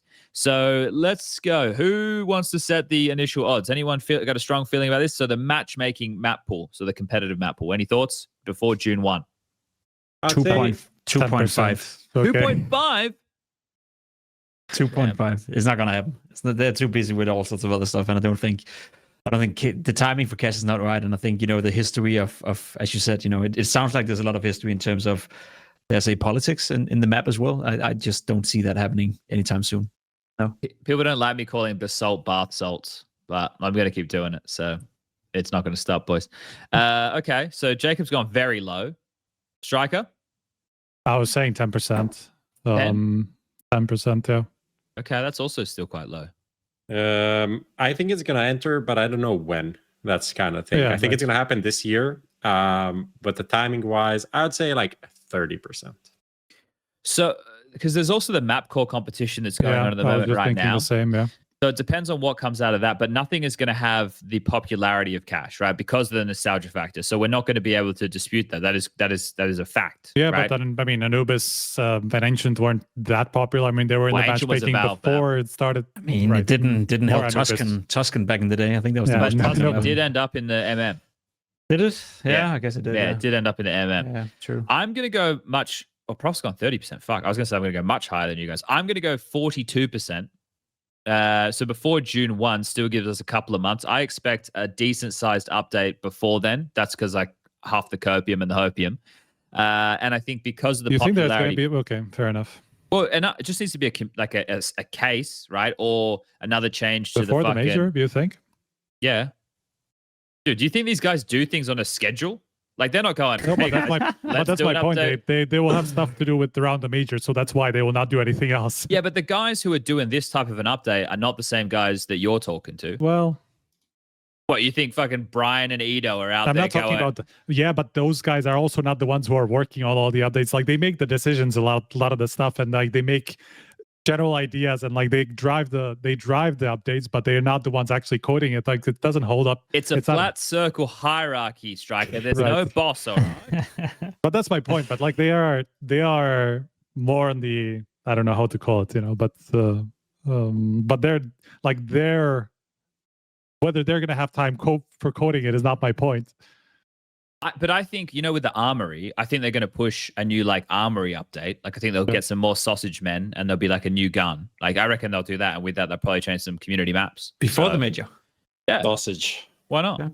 Yeah. We haven't had an update in a while. Yeah. Well, we're used to that. All right, what's the amalgamated odds here? Okay. All right. You can have your say at home. Remember, on the social media, it's going to be on Instagram, going to be on X. You can vote for yes, which is pretty damn good odds. You can win yourself quite a little hustle there, everybody playing at home, or no, which will get you 64 schmackaroos added to the kitty. And I guess we'll give it away at the end of the season, Prof. Yeah. At the end of the year. Season-wise. Season. All right. Okay, cool. That's What Are the Odds, brought to you by 1xBet. Remember to gamble responsibly. Let's jump into Skinionaire, and then we can do some of the other news after, because Jacob might have to depart, and Skinionaire is for Jacob. Am I correct? This is correct. Okay, so let's do it. This makes sense. Jacob, You're a this one- source player, right? Source? Yeah. All clear. Do you want me to get ahead of it, or do we just want to let the questions give it away? Go for it. Because this one's about Guardian, correct? This is correct. Oh, Guardian, bye-bye. Well, Guardian's retired, in case everyone missed it. Legend of the game. Might go down as one of the best players to not win a major. Maybe Nico can get one before he finishes his career. But yeah, so Guardian announced his retirement just yesterday, I believe it was, or the day before. It's pretty recent time. So this Who Wants to Be a Skinionaire, brought to you by Skin Place, will be about Guardian's career. Jacob, Pimp, Vinicky going to be up to the plate. 5 questions, multiple choice. And we're going to see if you can get 5 out of 5, because if you do, one lucky winner in our Twitch chat who is typing Skin Place right now could walk away with a $50 skin. Now, for our audio-only listeners, there's a graphic on screen. Anyway, let's get into this. Question number 1.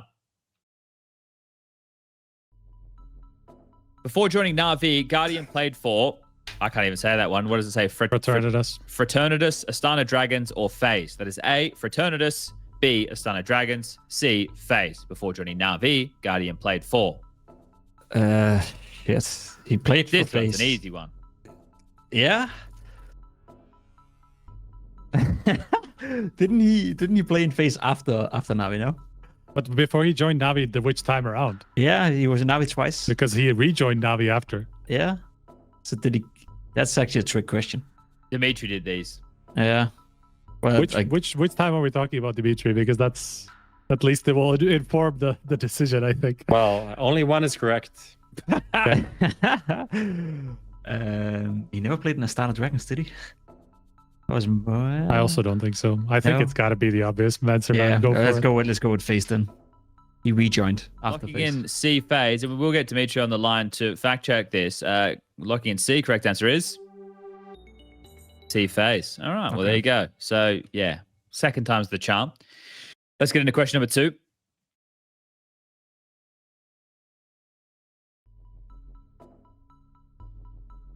What was the last year Guardian made HLTV's top 20? 2019 at number 18, 2018 at number 11, 2017 at number 9, or 2016 at number 17? Oof, that's a good question. These are tough. Yeah, Dimitri that's a does bit tough. hard ones, mate. We definitely did it in 16, 17 was Katowice, no? 18, was he good still in 18? I think he was still good in 18. Yeah. Yeah, I'm pretty. I think it was like 19 where it was the drop off. Didn't he go to Navi in 19? Yeah. Or was the drop off that bad that he didn't make it? Him and Simple were like, Simple wasn't AWPing, remember? Yeah. I mean, he was there didn't for like go 3 months or some shit. Yeah. Like he didn't even last that long in that second time around. But so. 18, he was still good, right? Because the first zone of that year was the Cato final against Fnatic. Exactly. Yeah. Well, it's probably 18 then. Yeah. Let's go with 18. All right, we're gonna lock in B, 2018 at number 11. Correct answer is. Bang. Let's go. 2 from 2. All right, Jacob, you're humming along right now. Question number 3. How many major finals did Guardian play in? 2, 3, or 4? Oh, fuck. So obviously the one with the wrist. That was one. Then he did. That was Columbus, right? Yeah, Columbus. He did another one with. Did he ever play in a major final with FaZe? Yeah, when they lost to fucking Stewie 2K. Oh yeah, of course he was in that one. Good job. But what would be the third wasn't Zeus in a shitload of major finals before he won? Was he? Guardian would have been with him for a couple of those. Well, I don't think so. Only one of them, Okay. And then he wanted the one with Gambit. But Guardian wasn't in that. So no, exactly. What'd you say, Columbus? What about Cluj? Who did MVS beat? Was that That was Na'Vi, wasn't it? Yeah, it was. No. Fucking hell, that's a lot. Let's go for it. It's got to be 3 then. Locking in B, You're 3. missing one, I think. Correct answer is 3. Whoa. Okay, there we go. Okay, so Cluj, Columbus, E-League. Was he not in FaZe at major final? No, that was Navi. No, I'm an with idiot. Simple. That was Navi was Simple was in against it then. Atrocious. Yeah. Okay. I was thinking about that one as well. Yeah. Yeah, I was sure that was one actually, but that was after already. Yeah. Just want to remind our audio only listeners to type Skin Place in chat right now for your raffle ticket to enter the draw. Okay, let's go. Question number 4. Guardian was once number 2 in HLTV's top 20, running short to who? A. Coldzera. B. Get Right. C. Olafmeister. Fuck my life. Olafmeister, Boostmeister. So all of Master was back in 15, no? Get Right 14. Get Right never been number 1. Get Right was 13 and 14. 13 wasn't 14? he? Yeah. And then Coldzera? Was Did you just say Get Right was never number 1? Not in my head. He's a flush, I believer. because No, it's still Coldzera was 2013 though. 16, 17, right? 16, 17, yeah. 16, And that was also 17. the time where there was a big SK/Luminous City Navi rivalry. Yeah. I feel like it must be 15. It must be Olaf Meister now. Yeah. I'll Yeah. go with Olaf Meister. Yeah. Okay, lock it locking Fuck in it. C. Olafmeister. Correct answer is Olafmeister. All right. No- Well, that Bro, Also makes Guardian's sense career is the career of like near misses. Yes. Ironically, not in the game because he hit a He was lot of pretty shots. I don't accurate. think that was a particularly close race for number 1, though. Oh, really? I think Wolfmeister was Well, a pretty Fnatic were very convincing one. dominant that year. Yeah. Yeah. Okay, let's go. Question number 5. It could be 5 from 5. Guardian has never won an event run by, oh my God, Blanc, E-League, Epicenter, none of the above. Oh, none of the above means he fucking won God. everything. Just Oh, he won all by all like, of those. Yeah, just to be clear, yeah. Fuck. Fuck. Okay, so Epicenter probably would Navi at some point. Whatever. Well, then- Okay. Yeah, Wait. The first one they won, I think, no? yeah, probably. Was that with Yanko when Yanko was Guardian in the team when Yanko was coaching him? Mm. FaZe? No, this was Navi. Navi, yeah. Epicenter was Yeah. like 20, whatever. Whatever, Oh, yeah. sorry. Blast was relatively new, right? Blast Well- came in 18, 17. 17. And did he win any of them? Ooh. That's a good question. FaZe Yeah, won did he- some, but that was I after, can think. I can give you a blast hint. Okay. Rain in Miami. Okay. So E-League.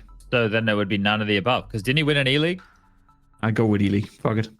You won Okay. like, oh, fuck. This is so hard, man. Yeah.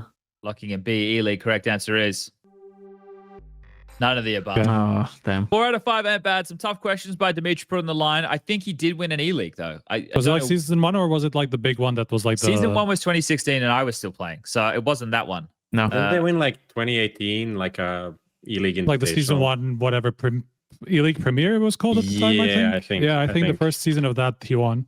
Does Yeah. that count? Okay. I think so. Well, it was like a LAN event, right? Does I that guess. count? But he was with, he was with FaZe in Miami. Yeah? E-League CSGO Invitational also with FaZe, bro, when Nico and Rain were carrying. Like, no, this is actually his. What the fuck is this tournament? Bro, what is this tournament? It's like the, E-League isn't that the CSGO final? Invitational, FaZe, Cloud9, Big, and Complexity. Sick. That's it. That That's the doesn't count. tournament. Yeah, it doesn't count. Doesn't count. That's a pretty good event.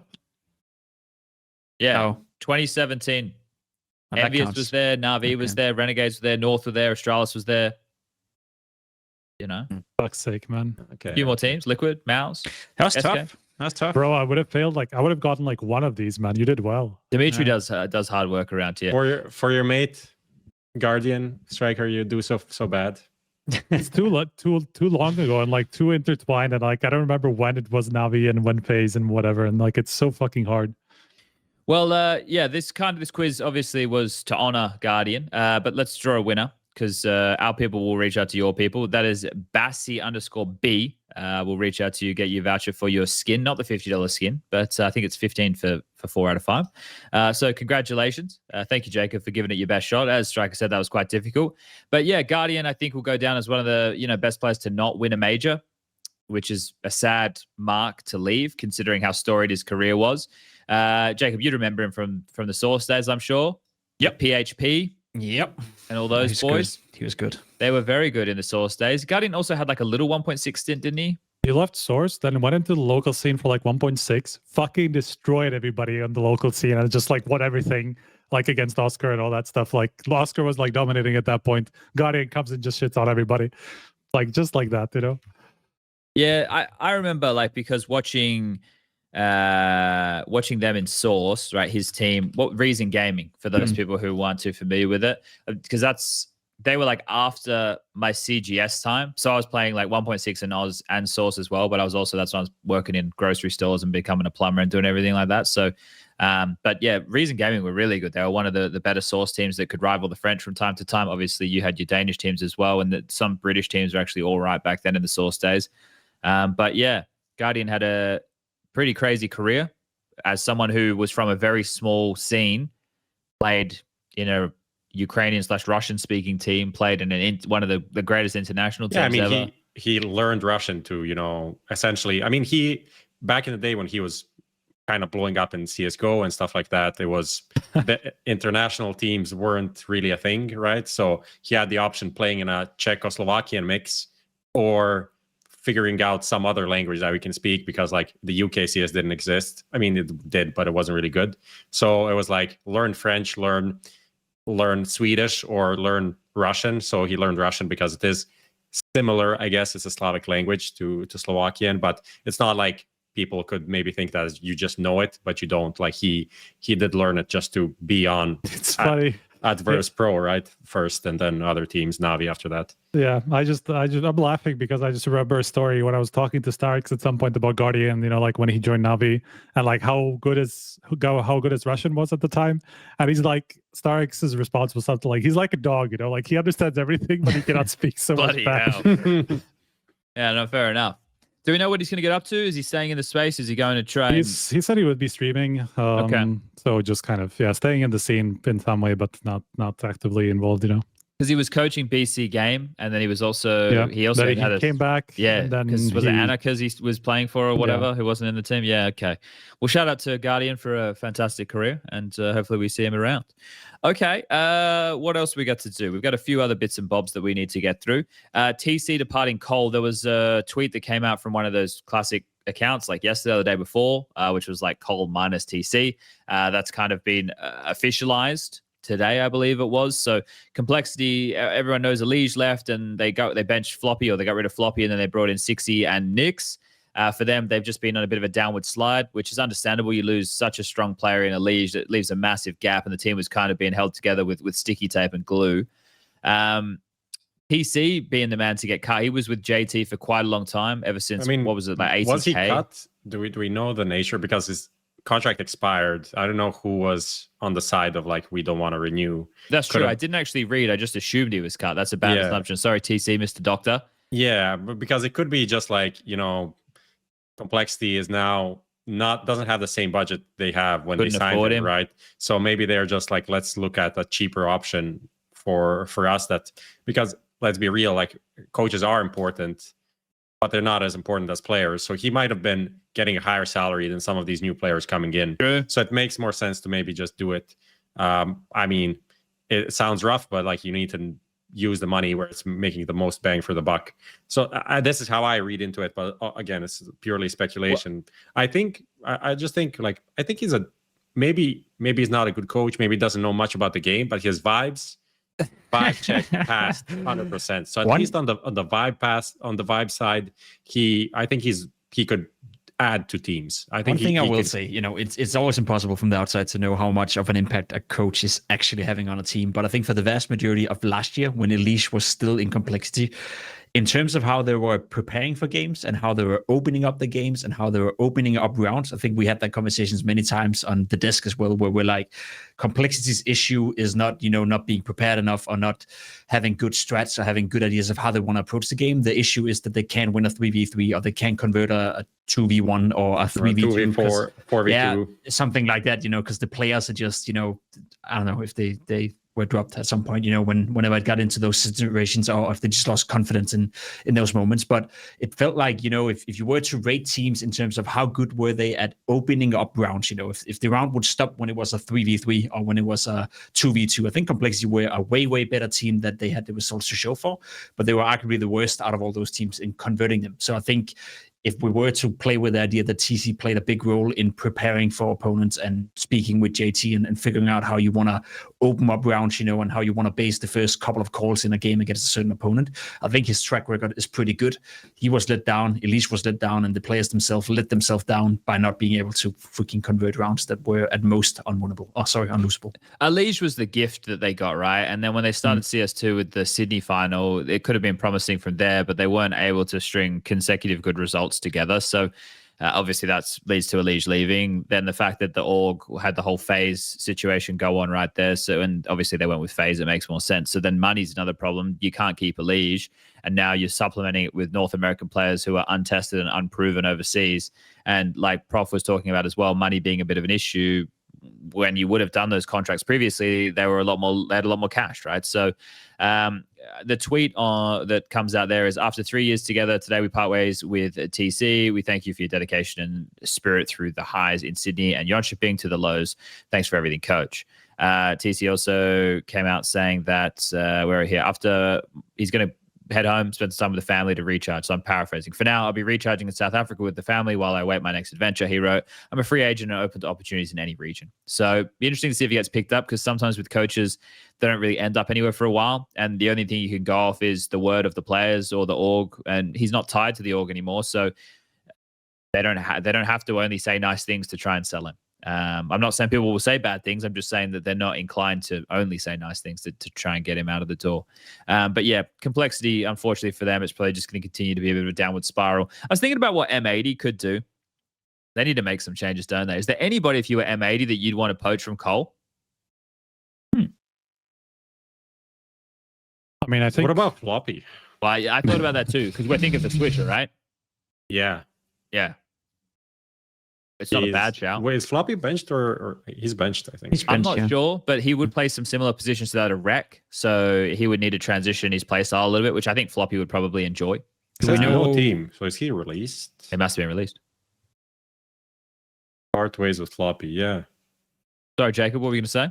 No, I'm just like, from a player perspective, it's always a tough one, when you're Floppy and you were in the, let's call it the golden era of complexity, where the salaries were quite good. Like if you want to rejoin as a player, you probably have to accept that you're getting paid less than half that you were before, right? Pay all right, they weren't they? Like, not amazing, but I think they pay all right. Money. Yeah, and if you want to play, like, I think it's not a bad shout. Like Rec and Lake have their moments. It's definitely not consistent, but it could be interesting for him to end up over there. True. It's always a hard pill to swallow for a player. Oh, for sure. Yeah. Well, it's that versus nothing, right? So at some point you got to decide to make that call too. All right, let's jump into Roy. Roy's retired as well. That one kind of, I guess it makes sense and almost talks a little bit to exactly what you're just saying there, Jacob. Because he went over to Fnatic. That was pretty unsuccessful as a project. This was obviously after the Copenhagen Flames thing, where the likes of Hooksy, Zyphon, Yabby, all those names, Nikodos, popped onto our screens. The only one left really kicking about is Yabby. Hooksy's made some roster, hasn't he? But Roy, after he was in Gaming Gladiators, Pre-C, that was after the Fnatic time, he has he's hung up the mouse at 31 years of age. So, I guess the highlight for me was a quote here from the article. He says, I started kind of going for it when I was 23 years old, back when I was level 6 to 8 on Faceit. That's crazy. I think that's the cool story about him, that he started so late crazy. And he, flourished as a player when he was, 25 or something? 26? I think it's later than that, right? Later He's 31 than that, maybe. now, so... I think he had 5 years as a pro player now, with Flames back in 19, 20? 19, yeah. 19. Yeah. So, I mean, that's the cool thing, as you said, about him and his career. I actually think he was actually very underrated in certain periods of that, Flames project. I think when he went into Fnatic, personally, I had high expectations for him as well, because he was one of those players that just didn't care. He was aggressive. Unfazed. He was a space taker. Unfazed is a good word to put him in as well. I don't know what happened, of why he never broke through. He was very skilled, and he was a good player. I think everyone who ever played with him as well, especially like mouth to mouth in the Danish scene, people always spoke of him highly, high regarded player, never caused any issues. But maybe it was just not meant to be for him, felt like one of those players that if he wanted to play a lot, he'd be good. But if he didn't play a lot, obviously he would fade away quite quickly, and maybe he lost motivation along the way. Who knows? I think it's interesting, right? So he's going to go work for, what's his name? Vorborg in the Encore. agency, which I think is good because obviously he's experienced things. He's a bit maturer. He's obviously 31, and maybe he can look out for some of the next up and coming Danish talent with things that they should look out for. Maybe even be a bit of a mentor. What talent? Come on, Jacob. you got lots of players. Yeah, sick. So do you. Well, we don't really. Ironically, yeah, the 4 million people, Denmark has probably more CS players than Australia. Definitely. That wouldn't even be close. That wouldn't even be a conversation. Yeah, okay. So shout out to Roy one time. So we've had some retirements. All right, cool. Should we get into the last thing? Yeah. Okay, so the final thing is another sponsored segment for everybody playing at home. This is called Fix Your Sit or Shit. This one is brought to you by Anthros, the new sponsor, the chair sponsor. Go and check them out. As I mentioned, they're at ESL events. They're beautiful to sit on while I'm casting. It's great. I actually want to get one for my home. So that's real. So this is going to be a new segment. Now, Prof, I need you to explain this new segment to everybody playing at home. I'll do a quick explanation, and then I'll throw it towards Striker to do it. Essentially, this is the pitch I gave to our sales, who gave it further, who then approved it, our partners over there at Anthros. But the idea is, since their slogan is "Fix Your Sit," we talk about fixing your shit, and can be for anything in the scene that's happening. Can be for a team, they have some issues. We talk about like, fix this and replace this guy, do this and that. Maybe Frozen should be an anchor on CT or stuff like that. And maybe about some issues in the scene, tournaments, what's happening. Maybe some issues with the game. We want to rant about 64 tick or whatever that we want to rant about. Stuff like that we'll be doing within this weekly segment.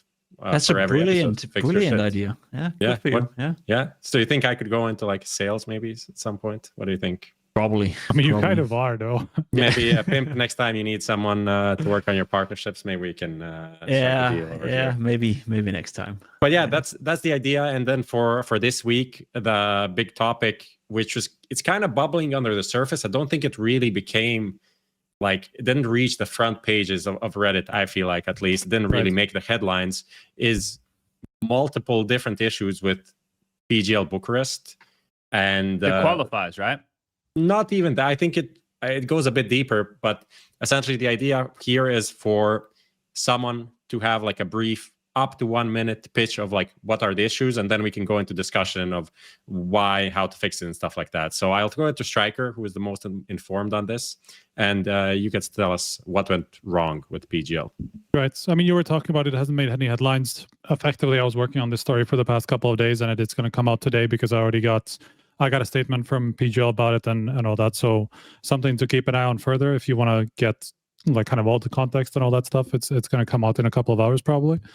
But throughout the last couple of weeks, there was an issue with the way that PGL set up their deadlines for deciding invites for Bucharest and its qualifiers.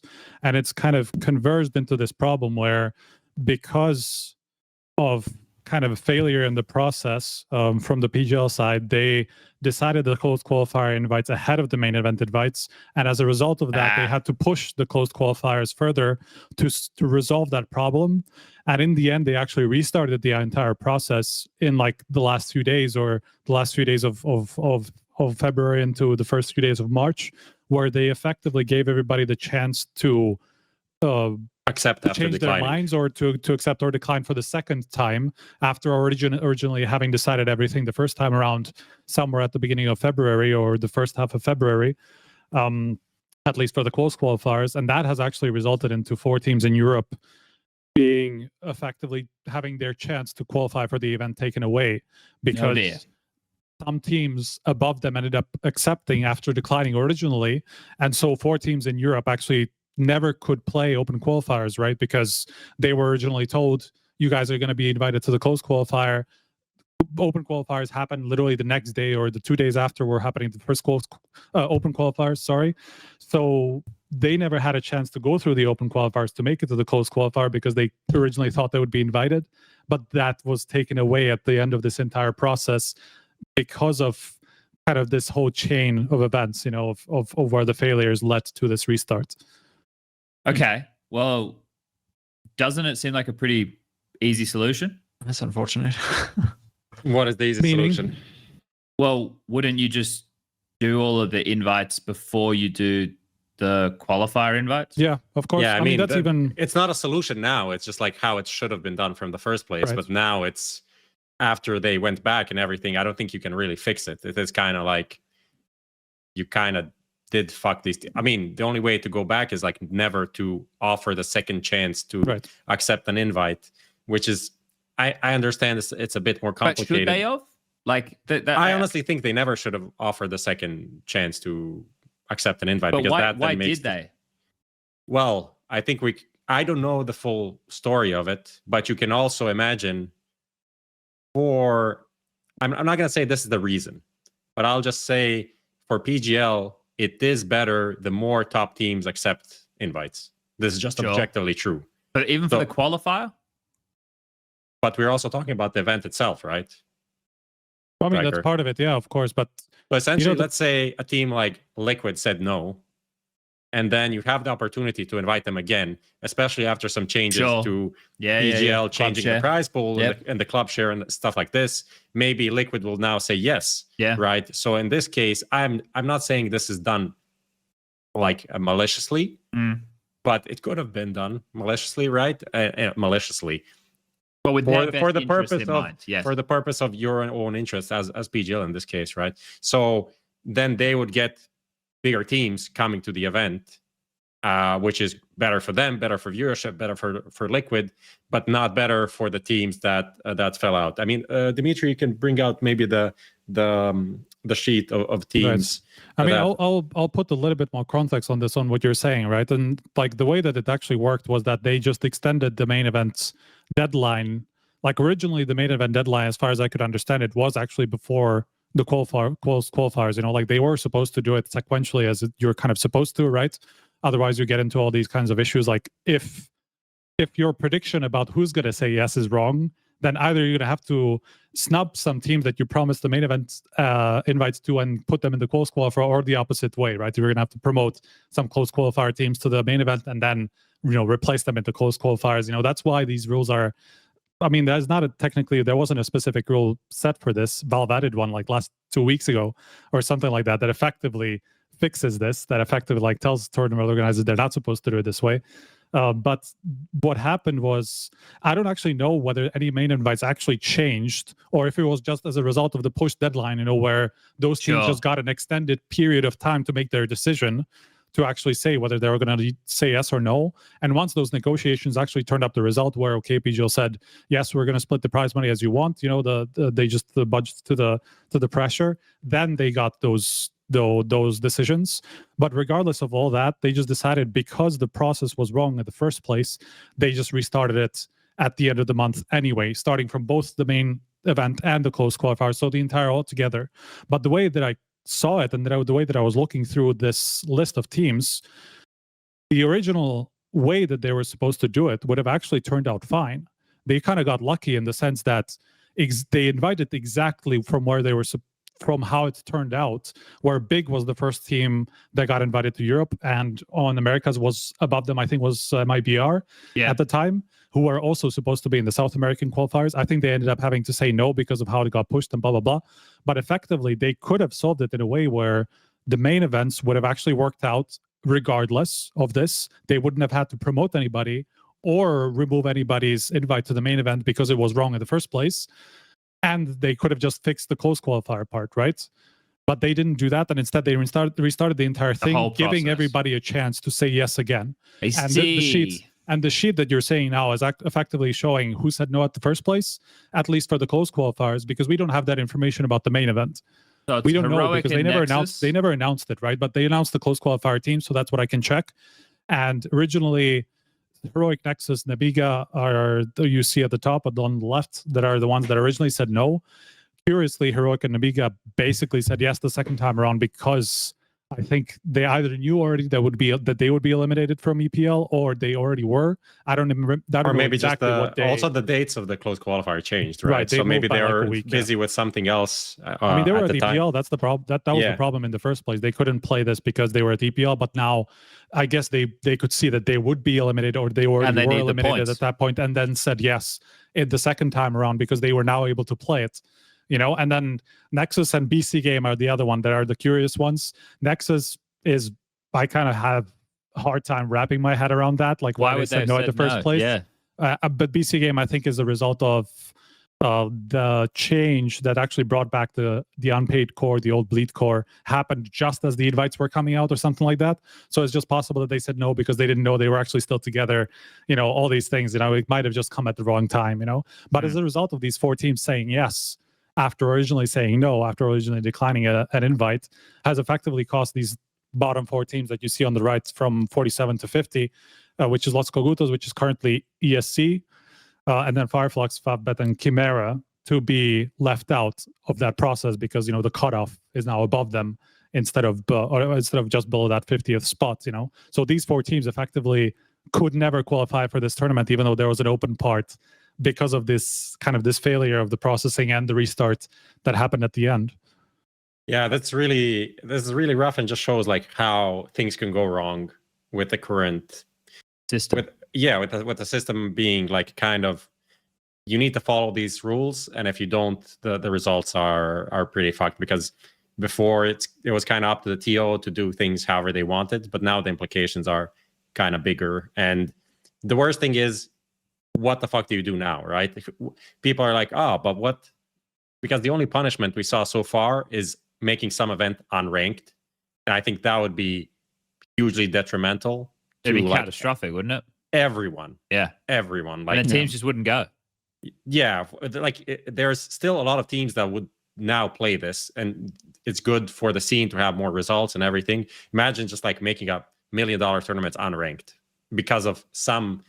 This is, I would say, still a smaller issue. It's not like we are like match fixing a whole fucking tournament or something. But at the same time, 4 teams got completely fucked. But these teams are small enough that realistically no one cares. Yeah. Like not no one, but very few people care about this. And it is extremely unfair at the end of the day.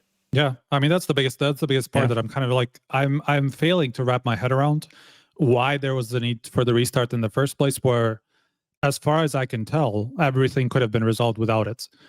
Again, there were no excess teams at any point, once they got to this place, because Big were the first team invited into the close qualifier in the first place in Europe, so they wouldn't have had a main event invite or, had to be promoted now or anything like that.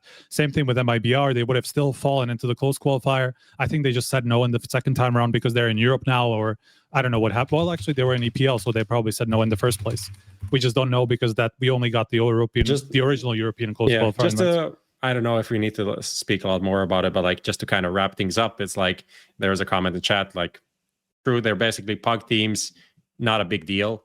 And like, let's say maybe they are mixed team, maybe they don't even care. But it's not really the point, though, is it? This can happen. They care. Two of them made it very clear that they care. Let's just say that. But let's just say this can also happen to any other team. Yeah. This can happen in different ways. So it's very important. Let's say, like, look at, imagine hold up a second. Hold up. Jacob has to go in a minute. Okay. Oh, Jacob. No, so I could stay for 5 more if we go. All right. I was just going to say, like, imagine this happened to the main event, right? Like, let's say one team that was originally told that they would be at the main event, suddenly they would be told, like, they would be at the bottom, So whoever was the 12th invited one at the time, I can't remember now which team that is, Bucharest. That would have been Pain, I think, in this case. I think that was Pain. I think that was Pain. But let's say you're Pain, and after the whole restart, you had been told that you could play the main event, but then you would have to be thrown to the close qualifier. But now you were competing in Europe, so you can't even play in the close qualifier because it's so it's South America. You're effectively fucked out of a chance to play at this event in the first place after originally being told that you could have. So like that would have, like, imagine it happened just a step above this point, where one of those teams that said no, like more of the teams that said no or that were still like deciding or whatever, would have said yes, and then close, they can't even enter the close qualifier anymore, because they couldn't plan around it, so like just imagine it in a different stage of this tournament happening. And even then, like these 4 teams, they're legitimate teams. Like these are guys that are trying for that opportunity. They're waiting for these opportunities, to actually make their mark. And like, of course, they're probably unlikely to make it out of 32 teams to be the one team that makes it to Bucharest. Like realistically they're not going to be. They probably know that they're not going to be. But if you're going to take all the opportunities away from them, or key opportunities away from them, then that's obviously a bad thing, right? If they kind of earned it in the first place, which they did, I don't think there can be two opinions about that. Yeah. It's unfortunate on a lot of different levels, but just I think I'm at the level of the Twitch chat right now. What are the odds of this happening again? Like, what are the odds of this not being a learning experience, so we make sure it never I feel like again? the odds of this happening, not just for PGL but for any tournament, is like 85%. Okay. Really? I mean, it's Again? something that cannot happen. And it's like, as I said, Valve kind of put the rule that you have to invite teams sequentially, so like as like by the rank, like going by the rank effectively, so that it doesn't happen that you decide some teams ahead of the others effectively. So you effectively cannot do this anymore. I mean, this is what you just said is like you can't cheat on VAC secure servers. Right. That's Exactly. essentially Like, what you just said. Of course, like team TOs will still fuck it up in some way. And of course, like what Prof is saying, we saw it in the first place, right? Like we saw that some TOs were kind of going around the rules or just not understanding the rules properly, and like they just had a failure in the processes. Similar thing actually happened with, I think, Yala, where their deadlines were just all over the place. They decided certain stages of the tournament or certain qualifying stages of the tournament at different times, even based on different VRS editions, yeah. So at that point, you're getting yourself in all kinds of trouble where like there's going to be some mishap, some overlap that's just not going to work out in your favor because there's movement of those teams, So we see that this is happening kind of across the board, or this was happening across the board.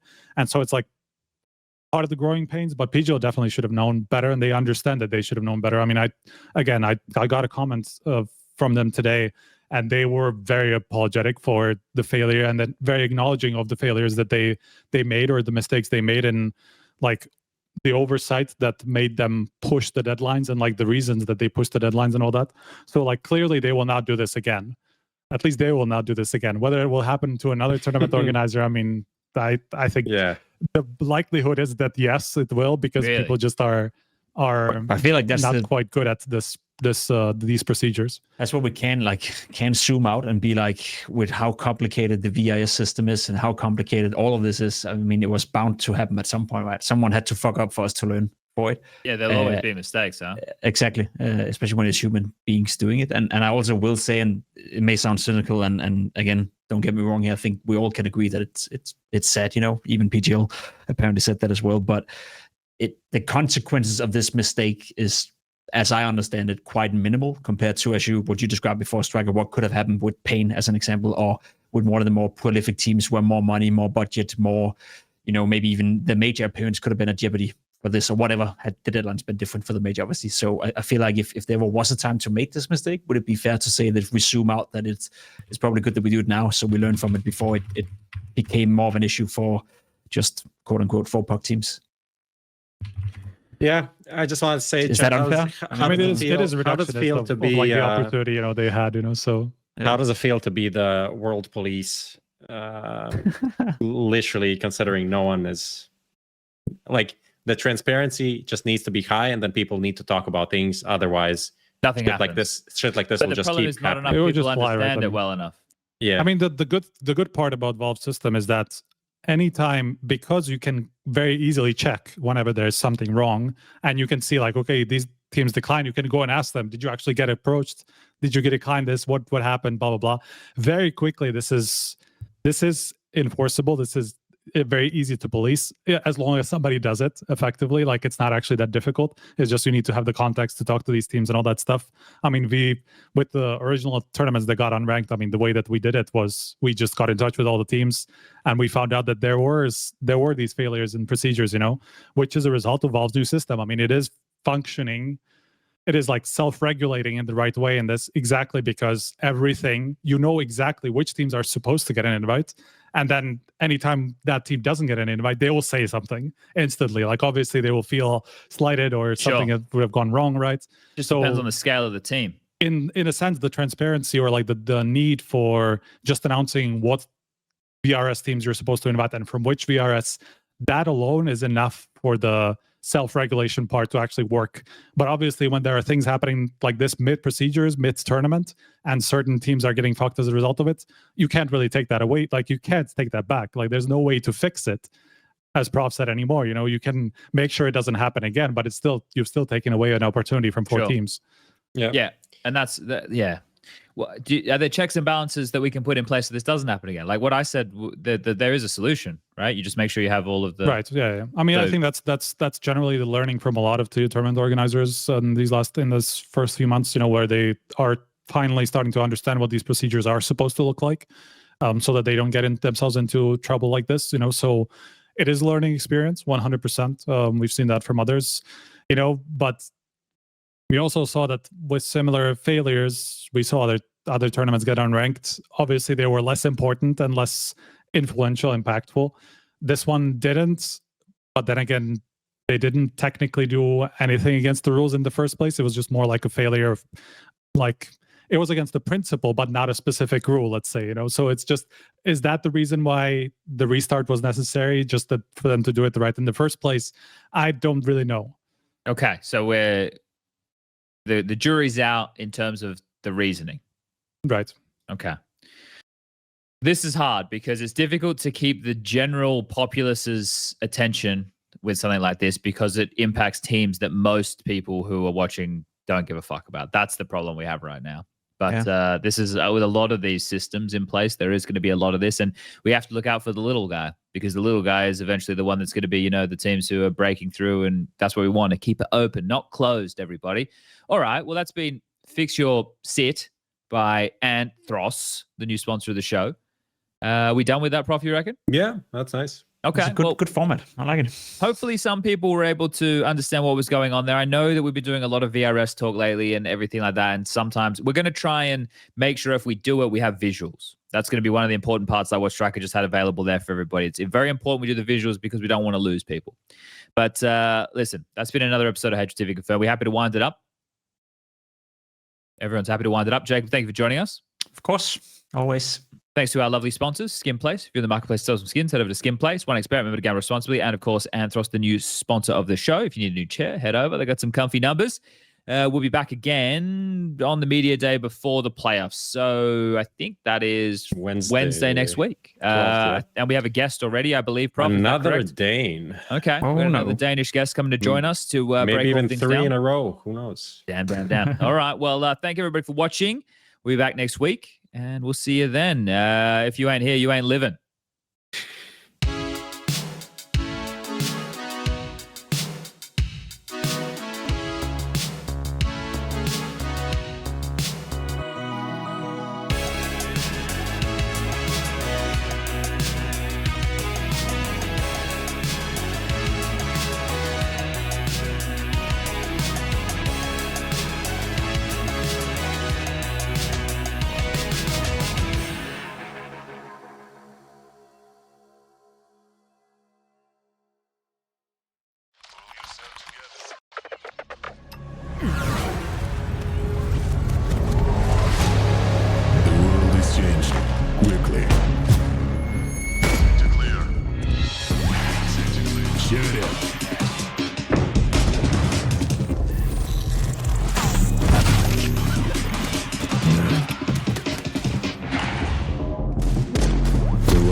Changing, but one thing remains the same: victories with 1xBet.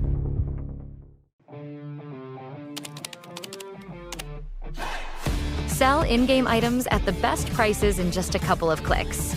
We are the biggest instant sell service for in-game items like Counter-Strike 2, Dota 2, and Rust. Easy selling process and instant withdrawal of funds to the most popular payment methods. More than 140,000 deals and 50,000 active sellers every month. Use promo code HLTV5 and get a 5% bonus on the sale of your skins. Skin Place. Sell items now. When every move counts, your chair shouldn't hold you back. Top esports players are switching to Anthros for unbeatable support and performance that keeps them in the game longer. Designed to support your unique shape and built with medical-grade components, Anthros is setting a new standard for comfort. Check out the Anthros difference today and get ready to fix your sit, because gaming deserves more than just a chair. It was more than a game. It was everything. Every single emotion on display. Not a moment missed. This was CSGO through the lens.